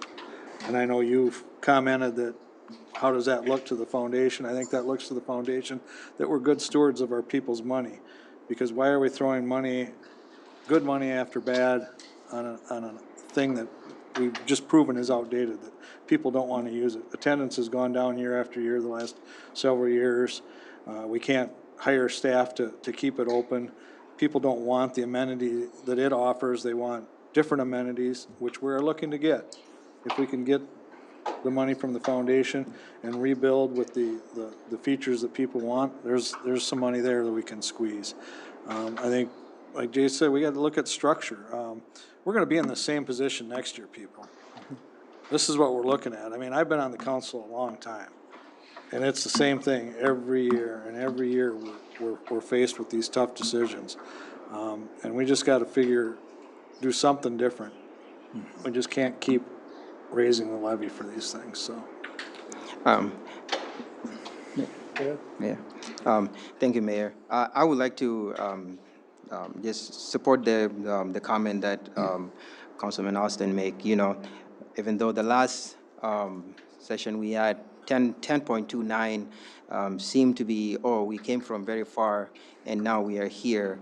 I feel like it's satisfying for some people, but 10.9 I do believe is still really, really high, because we have to be realistic here, because next year this is the same story. We're going to come back to this, and the citizen, they speak up from every corner, especially last year, that they need a tax relief. So if we can come down from 34 and to 10.29, I do believe we can still trim it down more to at least maybe, if not 5, maybe 7.73. And I think that will really help us. It may not be the best for everyone, but at least we're giving the citizen a break, because next 2 years we're not going to get any aid. So we cannot just give false promises that, hey, we're going to fund this. I think that's where I will be standing, to look deeper more to get it down there. If not 5, 7.73%. One thing that troubles me about the pool is, well, too, I think it is bad optics when we're asking for 20 million foundation and we close it. That might say that we don't need it, but I know that we've also taken a lot of repair costs away to try to nurse it along for a year. But I also, I found myself saying this back several years ago when we were looking at potentially selling Nob Hill, the sledding hill. It concerns me that we're taking something away from the kids that is an adult problem. And the pool, I think, is a valuable asset to the families and the youth. And I would hate to have adults that do create some of these issues take something away from the kids. That's just my thought. Tom, question for you, and yeah, I don't disagree on the pool piece. You know, as we think about the structural costs, I mean, I think the elephant in the room is full-time equivalents. I don't know that I feel like I've got a level of data to be able to sit up here and say, I think this position, this position, this position, right? I think we've got smart department heads who looked at it. Tom, how much would we have to cut out of the budget to get to like a 7.5%? Is that 3 FTEs, 2 FTEs? 250 to 300,000, which is probably 2 FTEs depending on the level. But I would remind council, we've just spent $150,000 on employee engagement and investment in employees. And how do I say this politically correct? Putting that burden on department heads is going to further constrain relationships that we've fought for 2 years to try to build back. Mm-hmm. Is there a way to, I mean, because tonight we've got to get to a levy number, right? I mean, is there a way that we pass a levy and have like a smaller working group figure this out? Because what I'd like to do is make an informed decision, but B, make a decision that doesn't drag every position and everything through the mud, because I don't think that helps us from an engagement standpoint either. You have the option tonight, if there's a number you want, you could set again, you can't go above it once you pass it. If there's a number you want, instead of 10,808,000, you want it 10 million, something less than that, you could certainly pass a motion, see if you get 4 votes to get that dollar amount. And that gives you roughly 2 months to then decide as an elected group what you want to do, whether that's close a pool, vacant positions, existing positions that we want to do something different with. That would give you the opportunity in the next couple months if that's what you wanted to do. As you probably know, I've been opposed to budget committees per se operating under the laws of open meeting laws and then coming back to a full council and have, because we've done this before. We had a budget committee of 3 and the 4 that weren't part of the budget committee. I don't agree with those options. In fact, even one member of the 3-member budget committee, I didn't agree with that. So we have disagreements where I prefer, in my position as a fiduciary responsibility, have these discussions in the open air for the public to see. But then again, you're going to see the employees are going to see this also. But you work for the taxpayers, so it's up to you to decide how you want to do it. But if you want to pass a budget, a levy of 10,500,000, whatever the number is, you make that motion, and then it'll be up to staff at your direction to cut $308,000. That's certainly an option you could do, yeah. So I guess I would make the motion to pass a levy at 7.5%, knowing that we've got some additional work to do to figure out where we find that. I second that. Hang on, I gotta do some math. That's what we appreciate you for, among many other things. What was your number, 7.5? 7.5, yeah. So the vision would be, we would spend then the rest of October, November, December hashing out the further cuts as a council. Yeah, I mean, or we could do it in the next couple weeks. But we cannot go higher than that. Yeah. And that would come out on Truth and Taxation September 30th. Would that change on the statements, or would it remain? Whatever we pass whatever tonight is will be on the Whatever we statements. pass tonight will be on the statements, and we're not meeting again Yep. before the 30th. Unless something, Unless Now, we you have, could a- always unless pass we have a a 10 special million. meeting. yeah. Unless we have a special meeting. Well, if you pass a motion tonight, he's gonna sign that resolution tomorrow, and I'm gonna take it to the county shortly. Or then we thereafter can to get it table on this record. and have a special meeting. You could certainly do that if council wants to try to come up with cuts in the next 2 weeks. You could always pass the 10,808,000 and then discuss it in the next couple of months, see if you can come up with changes, reduce it then, and then it just won't show on the taxation statements, but it'll be at your TNT hearing and say, hey, we reduced it 300 or whatever your number is. I'm a little concerned about backing ourselves into a corner Absolutely. where we have to get to a number when we don't know how we're getting there yet. That feels like we could end up making some poor decisions if we do it that way. I'm not necessarily opposed to going down from 10.29. I'm not necessarily opposed to closing the pool. I think my problem with closing the pool is sooner or later, we hope we have a new pool to open, and then we're gonna have a big hole in our operating budget because we haven't been funding operations of it all along. So I think that strategy is gonna come with a, unpleasant surprise whenever we get a new pool open, if we do. Yeah, and I'm certainly not prepared to vote on eliminating a position tonight. That's those are our most important resources, and we would need a lot more information to do that in a smart way. So I don't know. I also feel like we're already out of whack with capital versus personnel, so I hate to cut more capital. This is already a point where if it was my personal budget at home, I'd be saying like, not smart, not the best we can do. Maybe the best we can do it under the circumstances, but we've cut capital from places that is not sustainable. Yeah, and I think where my head goes to is the reality is it probably has to be 2 FTE positions, and it's got to be us reimagining what some of this work looks like and looking at, okay, where do we expect retirements? Where do we expect turnover? What kind of people do we expect that we're not going to fill positions? Are there things that we're doing similar types of work that we combine together? So that to me, I think has the benefit of, it minimizes the tax burden this year and helps us kind of bend that structural cost curve. But I also know it's not a fun decision or conversation, so. I'll say for me personally, I'm willing to have those talks, whether they're tonight, whether they're, if we punt this to a work session next week to have those talks. I don't want to pass a levy that we don't understand. I don't want to just pick a lower number and then try and figure it out. I'm not comfortable doing that. I just don't think it's fiscally responsible.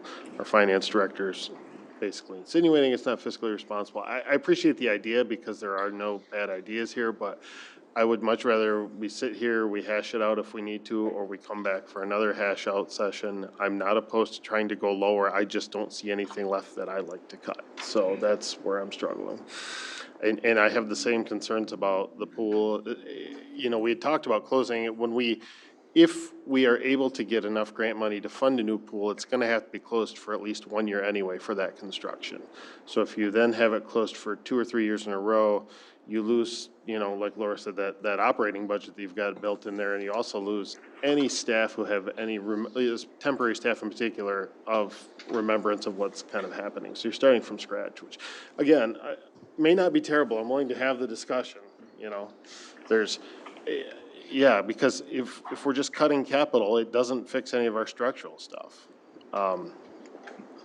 So, you know, we could cut playground equipment, we could cut some more, you know, stuff like that, but there are no good options left. And a lot of that capital is stuff that you're gonna have to pay for eventually, and At a higher as cost. noted, it doesn't get any cheaper. No.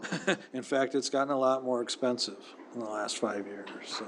So we'll deal with the motion. We have a motion and a second for what, 7.5? 7.5, yep. Be a $10,535,000 tax levy, $273,000 reduction, which again, we'd also take out of the general fund budget line to amend that budget. So there's a motion by Councilmember Baskin, a seconded by Councilmember Obala. So an aye vote is in favor of such. Councilmember Obala. Aye. Fisher. Nay. Waller. Aye. Baskin. Aye. Postma. Nay. Helly. Nay. Councilmember at Large Austin. Aye. Motion passes 4-3, Your Honor. All right, very good. We move on. Item number 6 Now the pressure's on. is a requesting approval for the city charter changes to the police department, assessments for civil penalties, and the charter change to the park and rec and forestry. Craig, 6, 7, and 8. Thank you, Mayor. Members will go through these kind of all together, but they will stand on their own for the motions and approval of the ordinances. Austin is a unique community by being a charter city. We're one of 107 communities out of 856 that have a local charter. The Charter Commission did meet on August 5th and approved 3 proposals for charter changes.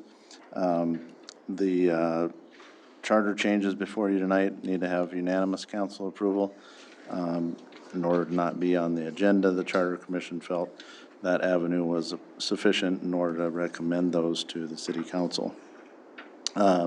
These changes include modifications of the assessments and civil penalties to clarify that administrative penalties may be assessed like other city charges, modernize and remove the mayor as head of the police department, and clarify the operations of the Parks and Recreation sections to resolve uncertainties that arose previously. The assessments and civil penalties are included in the packet for you to review that. Essentially, we're just doing that at the recommendation of the League of Minnesota Cities, who suggested that we have further clarity to be able to assess those penalties.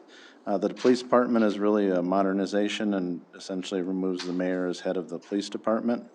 Only 2 other communities of like size cities that are charter cities, Alexandria and Columbia Heights, have those provisions in place. Otherwise, other cities don't have that.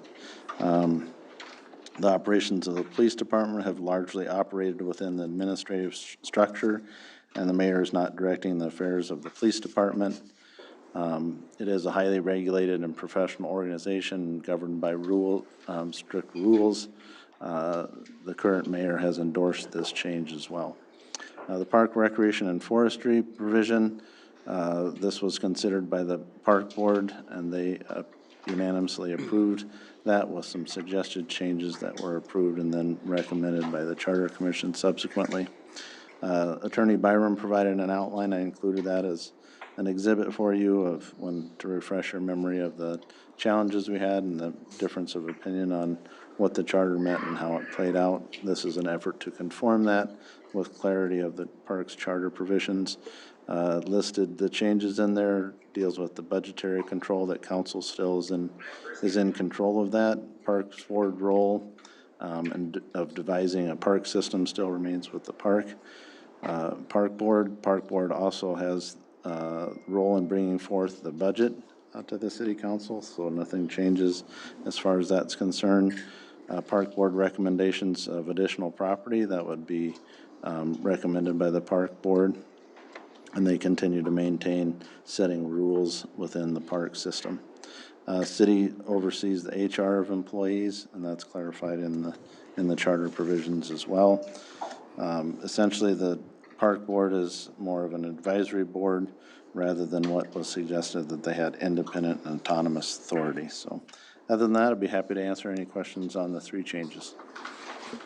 No, Craig, I like the direction, and I appreciate the citizens on the Charter Commission who have, recommended these. I think they're good, smart, common sense changes.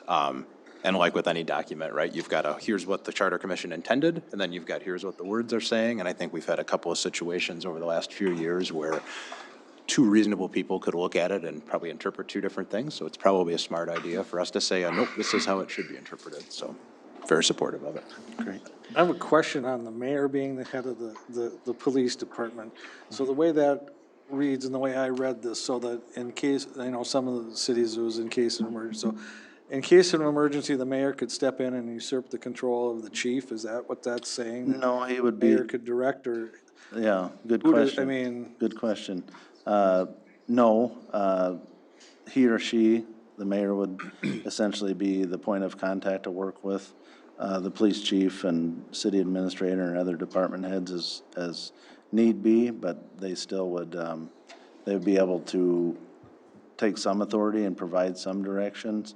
Attorney Byram can certainly comment to this, but some of the other charters had authority for the mayor to do that for a certain time period to assume authority, and then it would come back to the city council, I think, and this really tries to strike the balance of really immediacy of trying to respond to an emergency, while at the same time, if there was something that required the broader council attention, that would still come back for council's consideration, but just really try to target that immediacy of an emergency and including an elected official voice to that decision-making process is still important, so.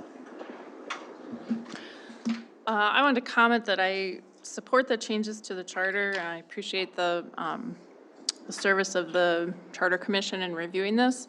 However, as a council member, I was not provided a red line that would show me the previous version side by side with what the changes, what's being deleted and what's being added. I asked for this red line version. I think it's the standard as far as transparency when you're changing a charter, and it should have been provided to the council and to the public. Because it was not provided, I'll be voting no on each of these ordinance motions tonight. Craig, can you speak to the red line documentation of what was struck? I'm not sure, because this is the first time that any concerns like this have been raised, other than there was a question at the park board, could we provide a red line? And what I attempted to create was a red line that I could provide, but what we did is we moved stuff all over, so by the time you do a red line, like literally every word is redlined or underlined or repeated in multiple places. And what my response was is the red line is way more confusing than taking the two and setting them side by side. And if there's something in the existing charter language that you're interested in, it's very easy, these are not long documents, to look and say, okay, how do we put people on the park board? Here's the old language, here's the new language. How do they compare? Because what I found in the old charter is that those provisions might be mixed and matched in 4 or 5 different locations. And what I did is streamline that, put them all in one place, so that if you're interested in knowing how someone gets on the park board or gets off the park board, it's in one place, it's not in 3 places.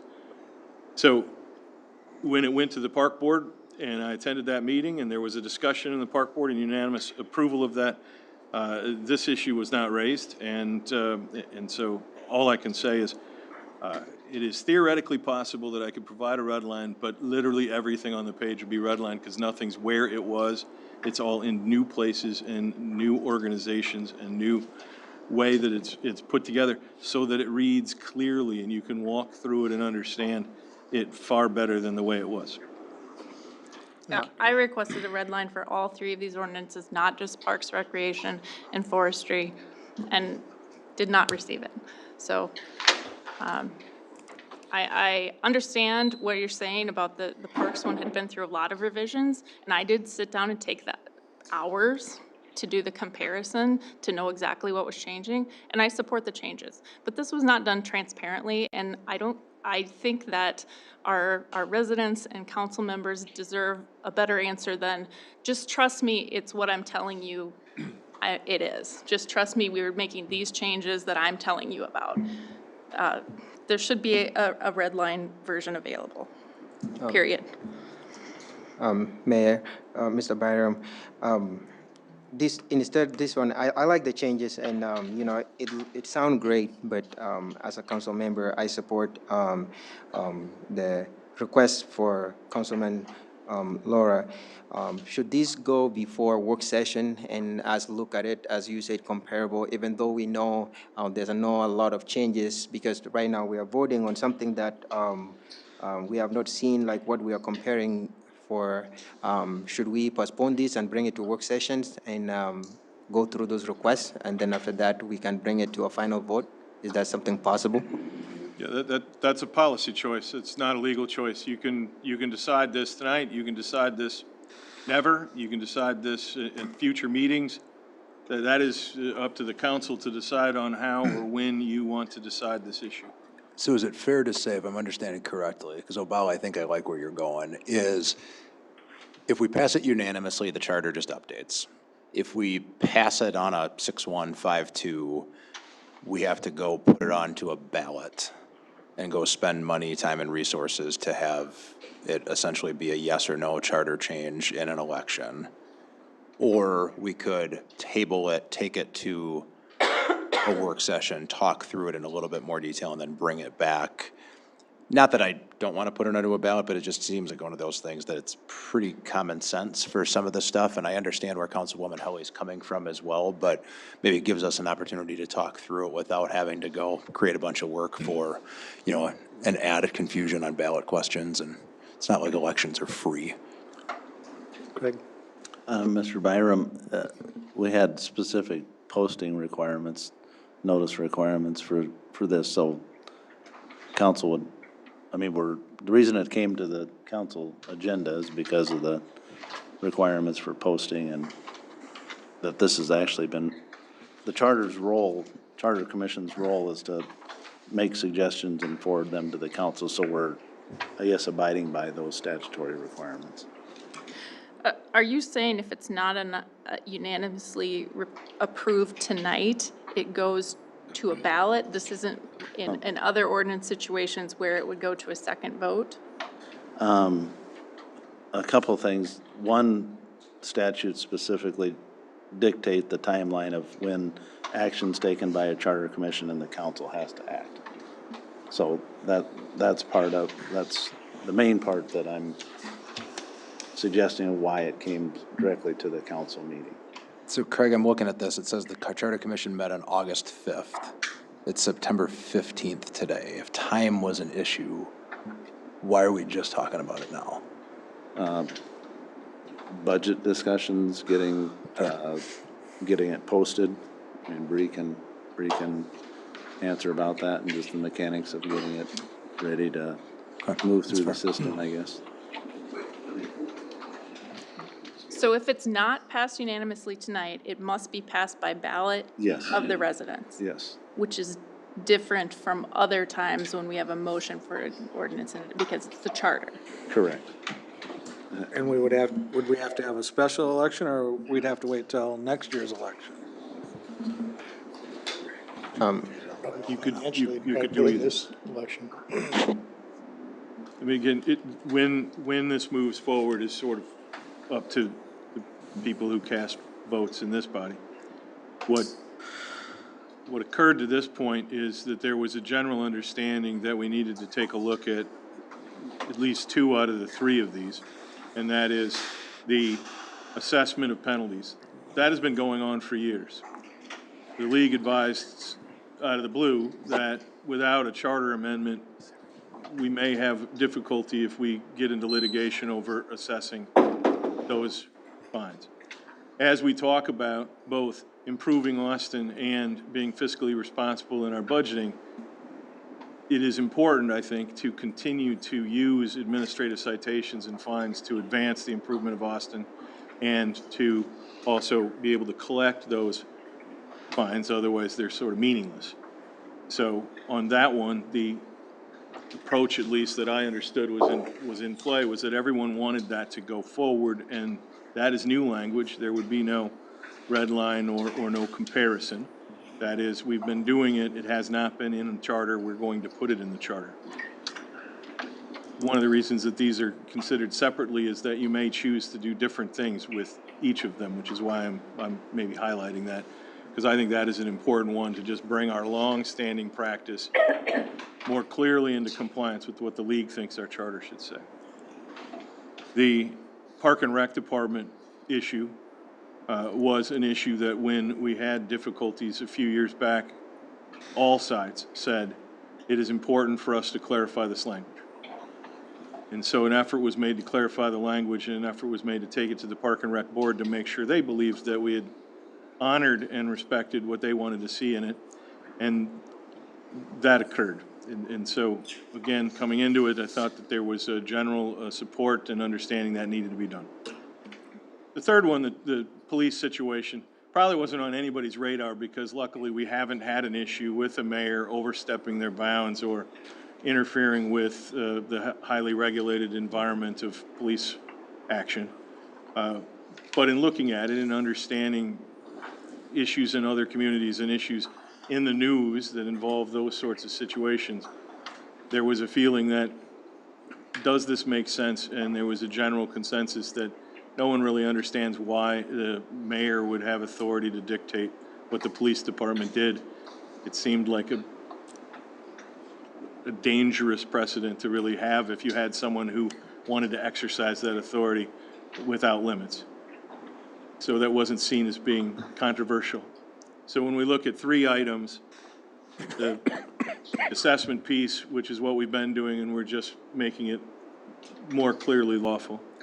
The Park and Rec piece, which all sides that were involved in the request that we clarify that language had looked at it and felt that we were doing what everyone wanted to be seen there. And this mayor in charge of the police department piece that no one seems to see a way to defend it or think it's a good idea. So while we're at it, let's clean this up. We're taken to the Charter Commission. They were taken to the Charter Commission because if these things start there, we don't have to spend the money and the burden of having an election or putting it on the ballot or educating the public about, why they should pay fines and have them assessed against them, or why the mayor should be in charge of the police department and not in charge of the police department. Because that method is used for those things that aren't seen as being controversial or needing to have a lot of investigation or study. Once the Charter Commission approved their motions on these, their motions were specifically that the council pass these by ordinance. It's a technical term, but that is in the statute, and what that says is the Charter Commission is saying to you, please pass this unanimously by ordinance so that they can be put in place right away. They're not controversial. We don't see them as something that needs a lot of study or discussion. We don't want to have to go through an election ballot question process on these.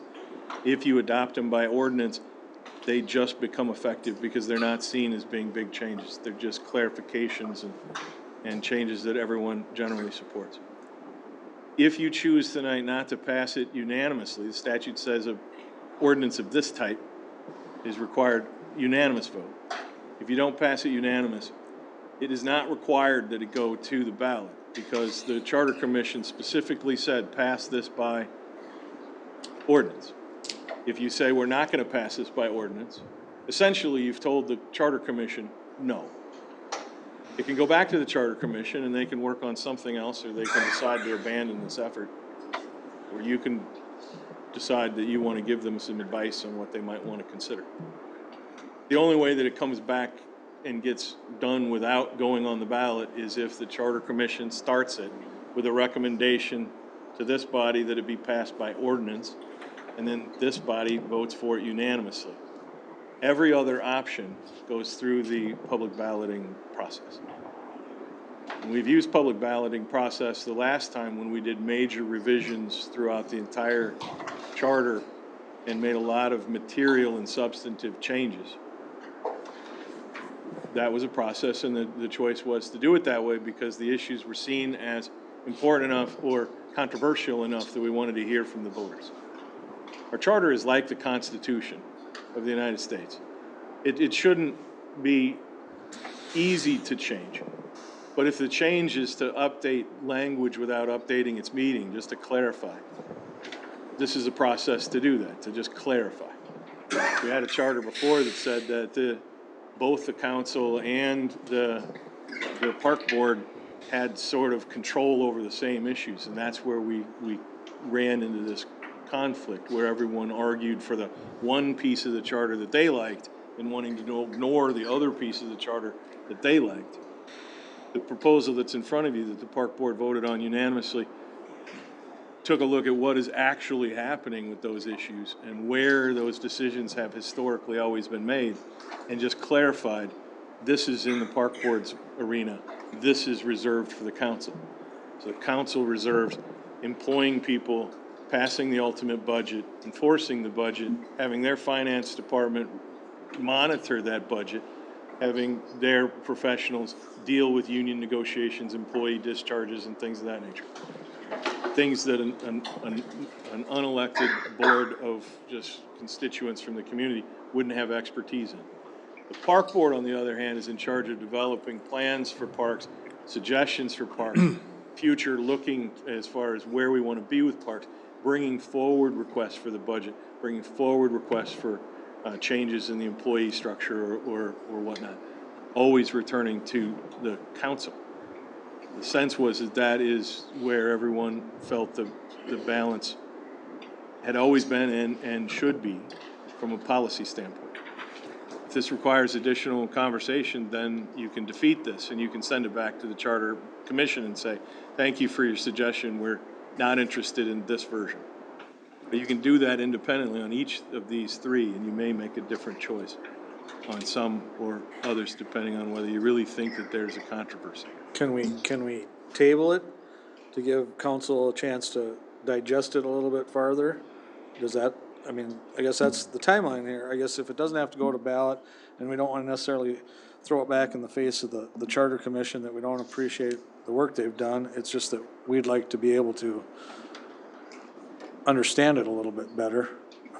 Maybe we should table at least whatever, you know, a couple of them, like you say, are kind of no-brainers. The first one with the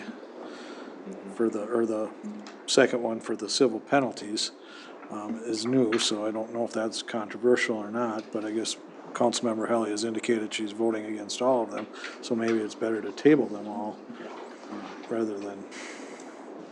If we tabled them tonight until like our October 1st or whatever that date is meeting, does that go outside the bound of the timing from the Charter Commission, or would we be okay to turn back around and approve these at that point and in the intervening time get more information for the council? I would support that. I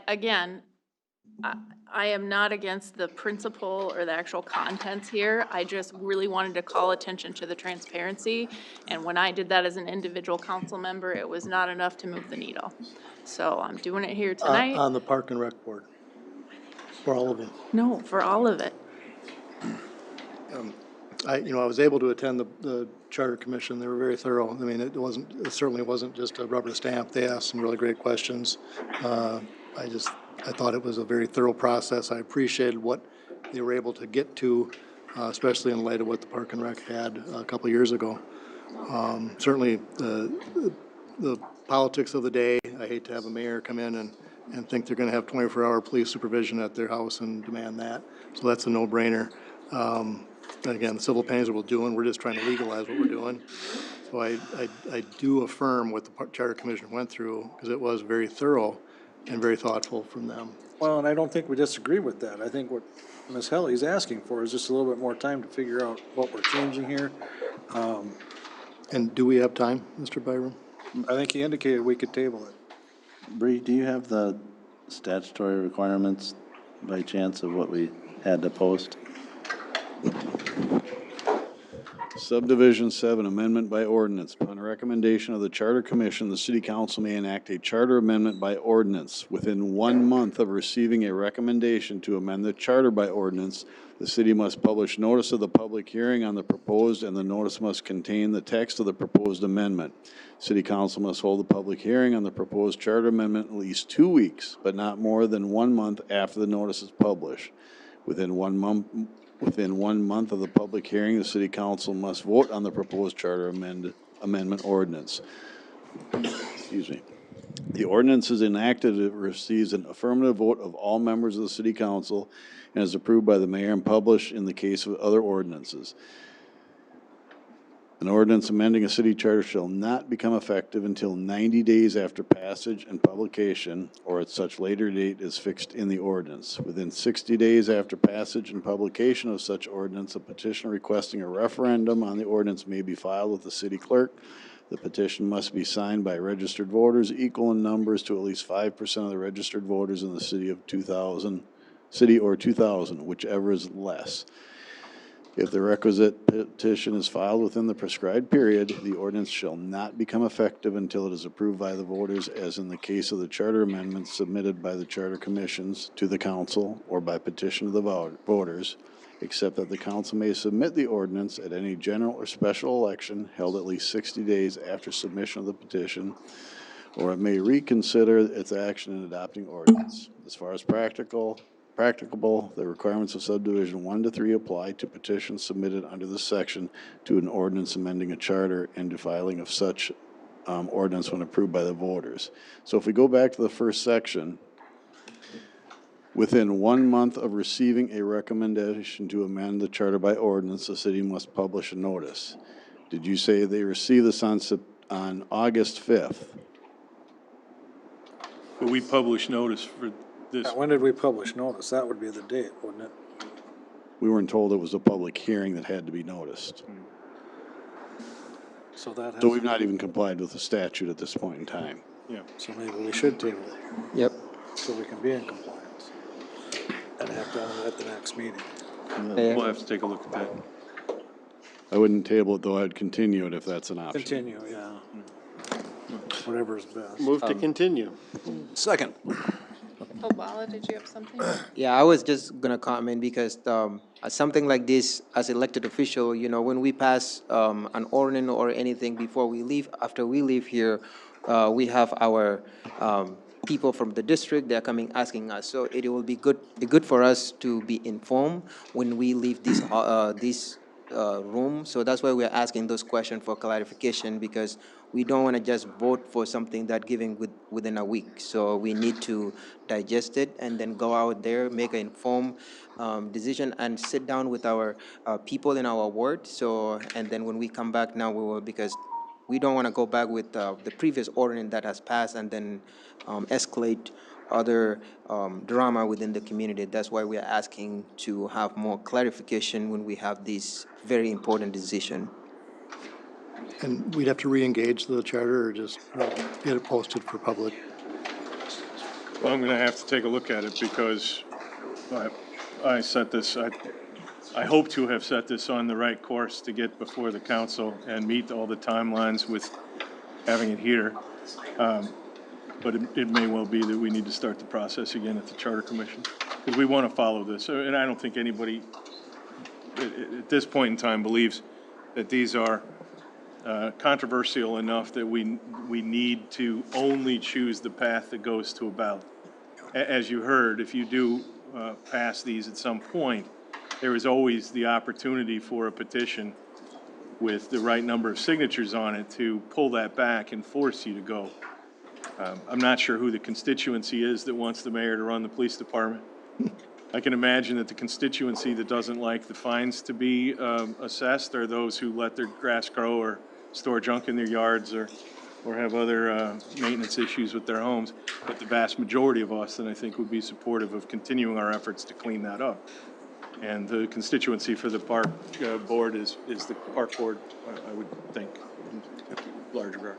So we're moving it back to the Charter Commission. Is that what the motion is? I thought it was a motion to I think we were continue. continuing.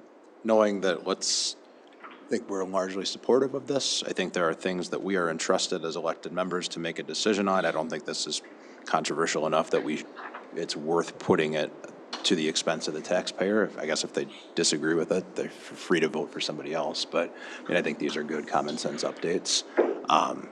So yeah, I think continuing it makes a ton of sense. And let's figure out how to get it done.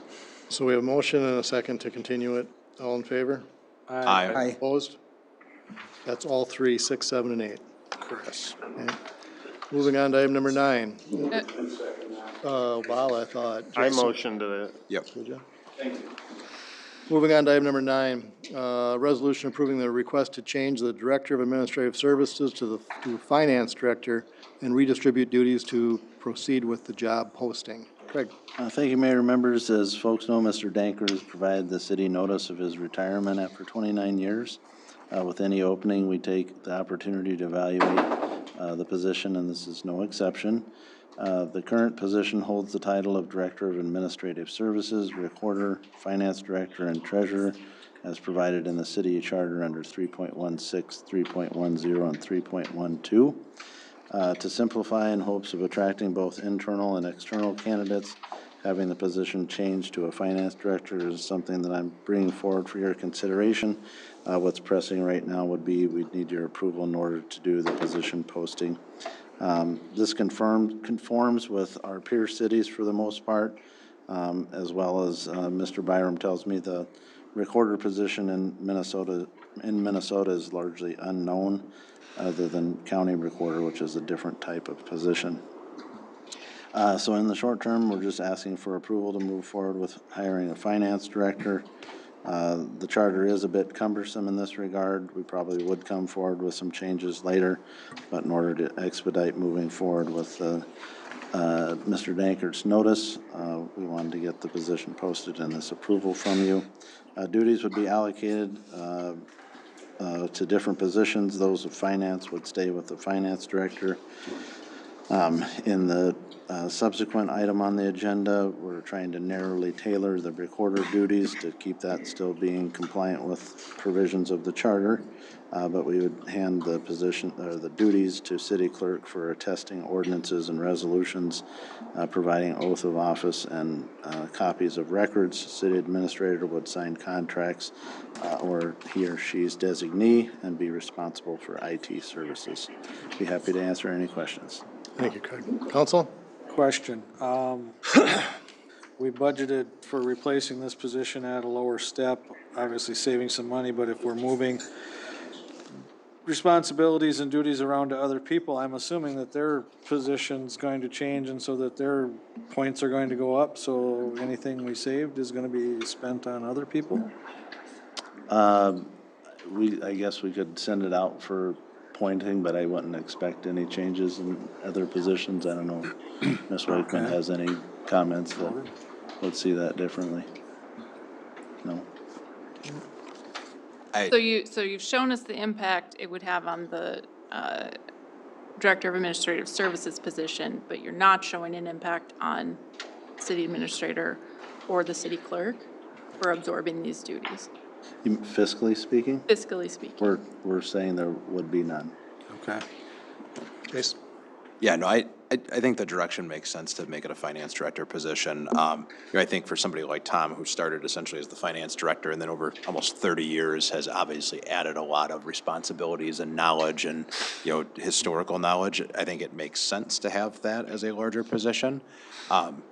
Unless we can find somebody who's also been with the city for 29 years and has forgotten more about finance than the rest of us combined, I think the odds of it not making sense being a finance director are pretty low. So, finance director is a fairly standard thing that you look for, schools, local cities, businesses and things like that. So no, I think it's a smart decision. And if anybody is a really smart finance person, would love to work for the city of Austin, we'd love to have you. Definitely.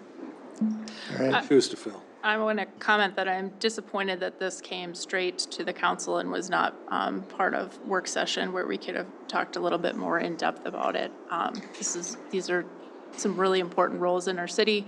I'm already having residents ask me, doesn't your city administrator have one foot out the door? We haven't had a chance as a council to discuss that or other items, so I'm disappointed. I feel like I wish we could have taken more time on this. I think that the timing of it was we were hoping to get it posted sooner than later, at least the discussion I had. I also just believe it's probably easier to post a finance director than an administrative services director. That's what people might search for and apply for.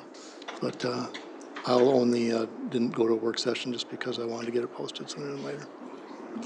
I do think it makes sense to have a finance director at this point. They may grow into something different, but right now we need to hire a finance director.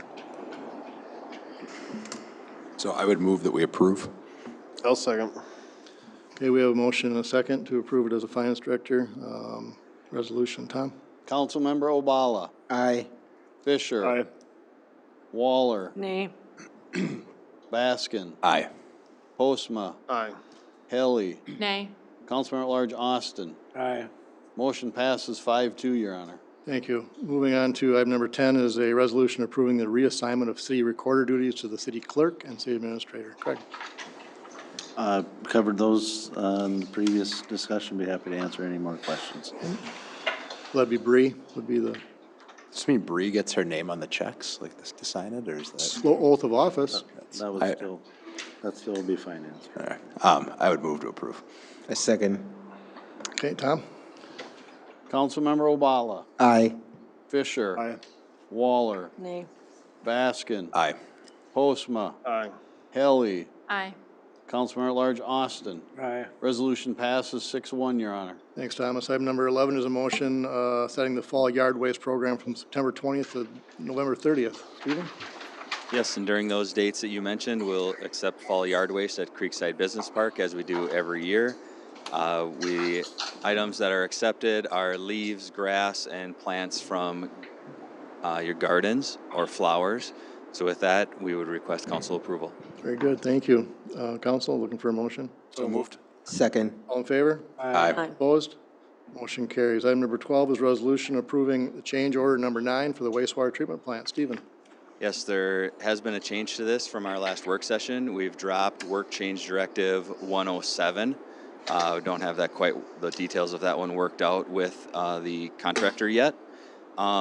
So before you is change order number 9 with 8 work change directives. Has a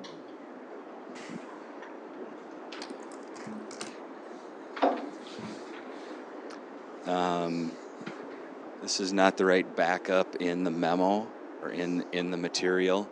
So work change directive 106 is not part of this change order. This is what was presented at the work session, and we've eliminated work change directive 106 in the amount of $69,215. So this will be 7 work change directives.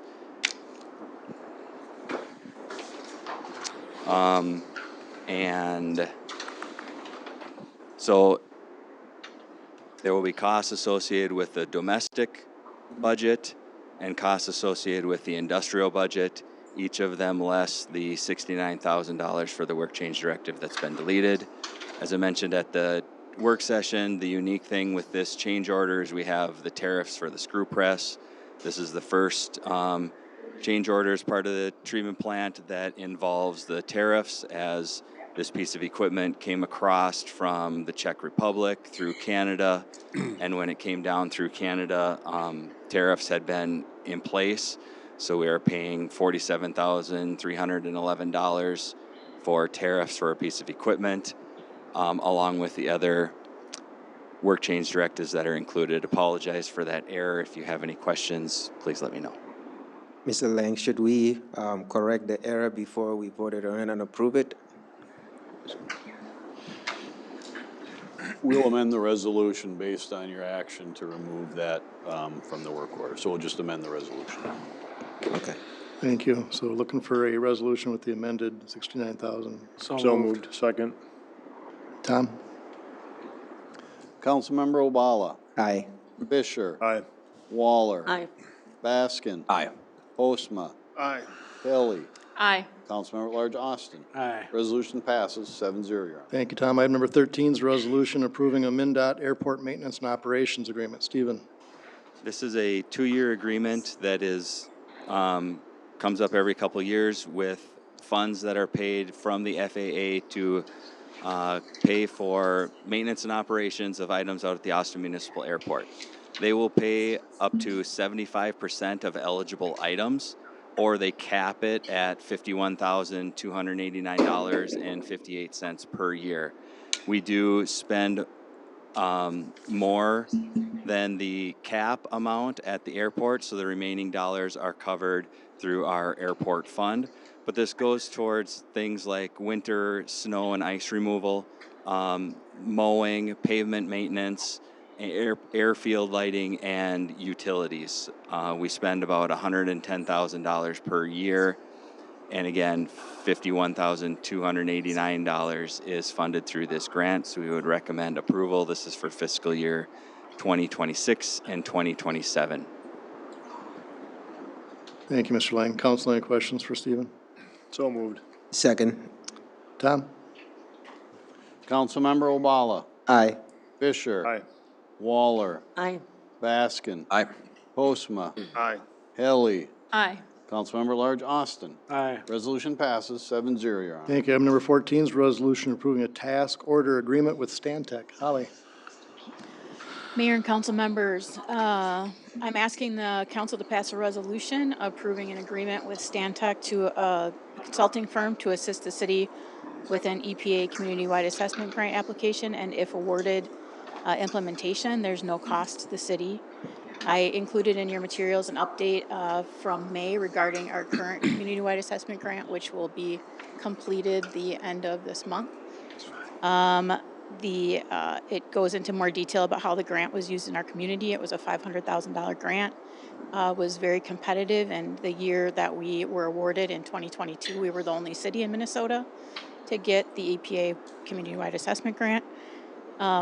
Those grants are used to help us provide funding for brownfield inventories, planning, environmental assessments, and community outreach in order to stimulate economic redevelopment in Austin. So we are going to take another shot at getting another $500,000 grant to continue that work. Very good. Thanks for that, Holly. Any questions for Ms. Wallace?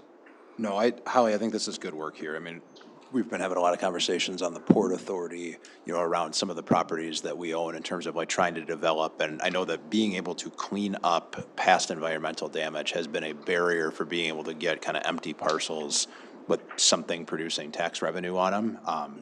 A lot of times it's because the cost to fix it up is substantially higher than what we can probably afford to do independently as a city. So I commend you for figuring out a way to get some outside dollars to help us overall improve our ability to compete economically. So I would move to approve. Ultimately, the end result of this kind of grant work is properties that are back on the tax rolls and contributing to our levy. Yep. And this work can tee us up for additional grants that can include cleanup. Yeah. And a parcel would also just stay static. I mean, sometimes the environmental contamination just allows the property to stay as is. So redevelopment opportunity is gonna trigger the environmental cleanup, so that's really imperative to be able to move it forward with more value. Very good. Thank you. Thanks for your work on that grant, Holly. Looking for resolution. Move to approve. Second. Tom? Councilmember Obala. Aye. Fisher. Aye. Waller. Aye. Baskin. Aye. Postma. Aye. Helly. Aye. Councilmember at Large Austin. Aye. Resolution passes 7-0, Your Honor. Thank you, Tommy. Item number 15 is resolution approving an ICM agreement with Apple Valley Foods. Stephen? Yes, these are presented to council from time to time to regulate the discharge of wastewater from businesses in our community. Tonight, before you, as the mayor mentioned, this is for Apple Valley Foods, and it will regulate their flow and strength that they discharge from the facility and then is ultimately treated at the Austin Wastewater Treatment Plant. They are charged for anything greater than normal household discharge, so anything greater than 200 milligrams per liter as it relates to CBOD and TSS, or total suspended solids. This is a little over a 3-year agreement. It's planned to expire December 31st of 2028, and we would recommend approval of this agreement.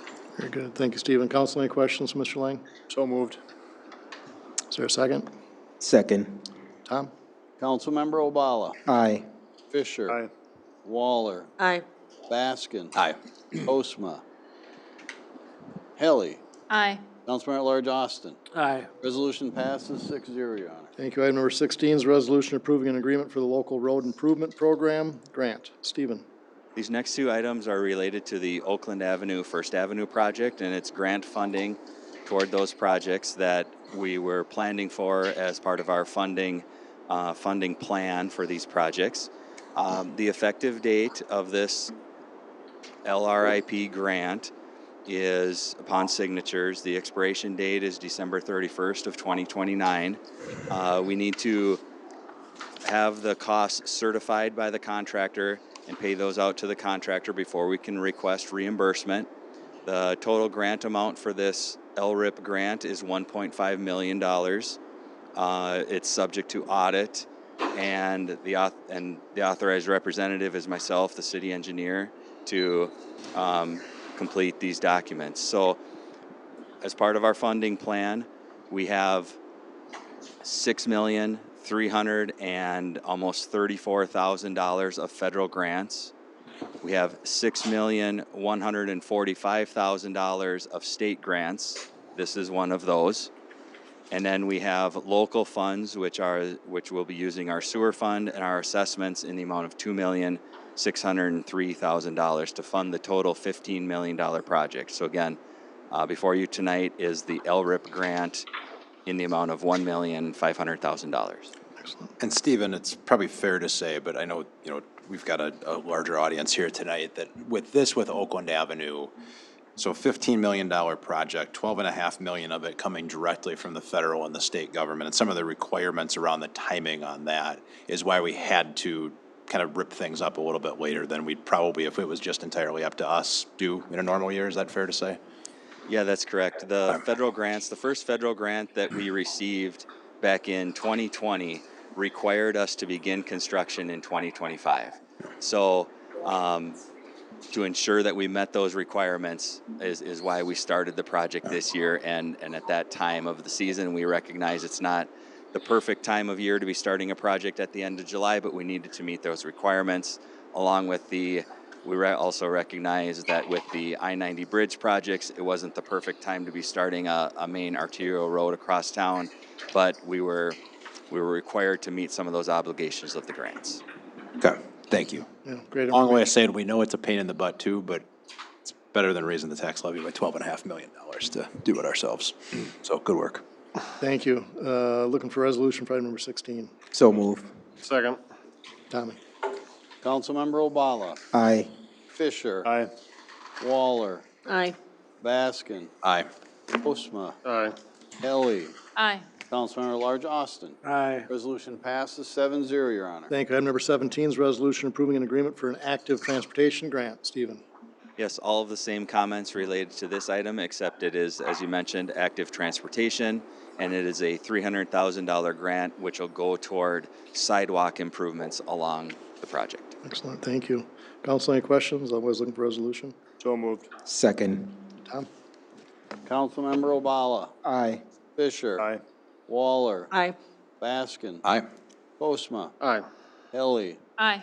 Councilman at Large Austin. Aye. Resolution passes 7-0, Your Honor. Thank you. Item number 18 is a resolution accepting these two donations for the city of Austin. $396 from the Austin Area Foundation to the Dog Park Endowment, and $1,000 from the Austin Morning Lions to the Bike Club. Thank them for their financial contribution. Looking for a resolution accepting them.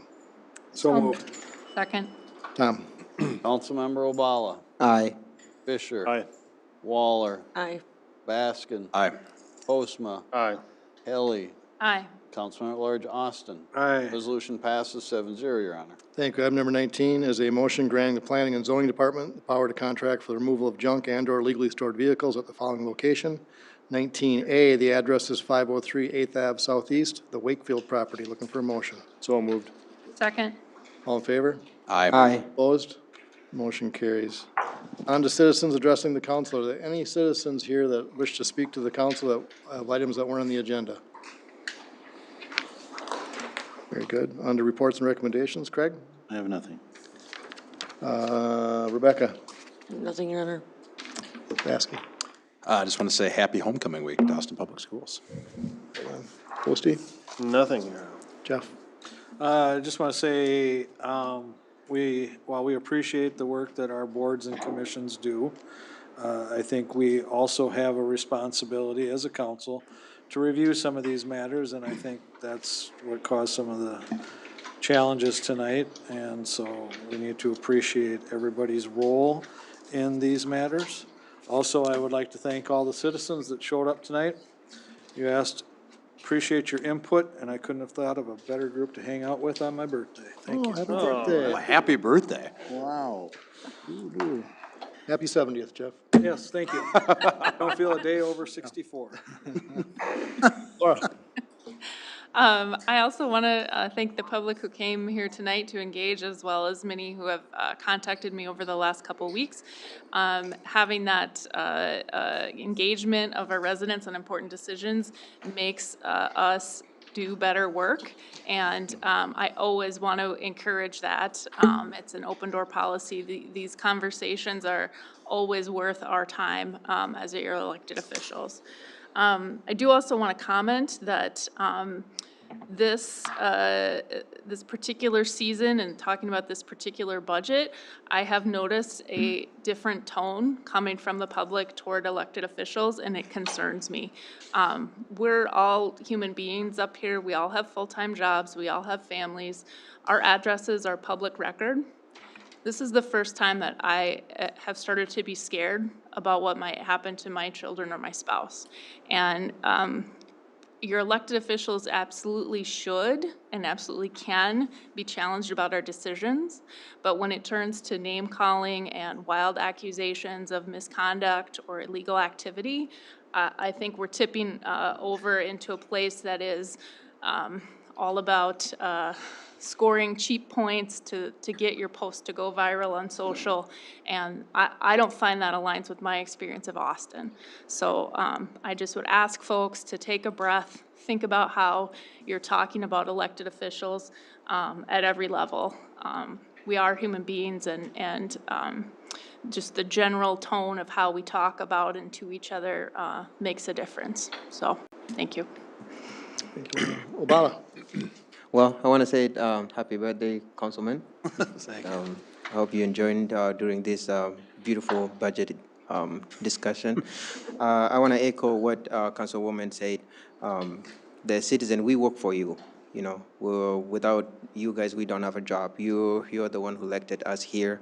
And then at the same time, too, we have family that we look after, that they look after us, too. So nothing is set in stone. You know, we sit up here. It's not that we are the smartest, or you know, we learn from you. You know, for all the citizens in my ward or in a different ward, I may not be able to respond to your email, but we try our best to. I try my best to respond. Continue that discussions. Something like this, we're learning from you. Sometimes we may reach a different approach, but at the end of the day, we work together as a citizen of Austin and make Austin a better place. I will not choose any other city over Austin. Austin will be always my second home from where I was born. Again, thank you, and the work you do, it helps us, all of us, to be better people every day. Thank you, Obama. Paulie? I also want to thank those of you that came out tonight and voiced your opinion.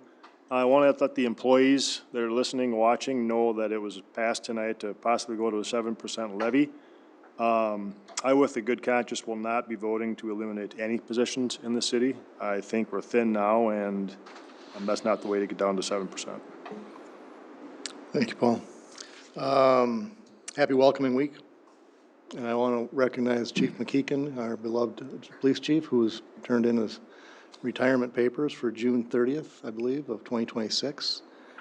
Just a quality human being and a quality police chief. It's going to be hard to replace him, but we do have some months to come up with a plan. But I've always appreciated working with him. Now I might still get to be his boss for a little while longer, but don't you forget it, McKeek. No, great guy to work with and a great department head, so we're going to miss him, and congratulations on your retirement coming up. So, with that, looking for a motion to adjourn to October 6th. So moved. Second. All in favor? Aye. Opposed? We're adjourned, thank you.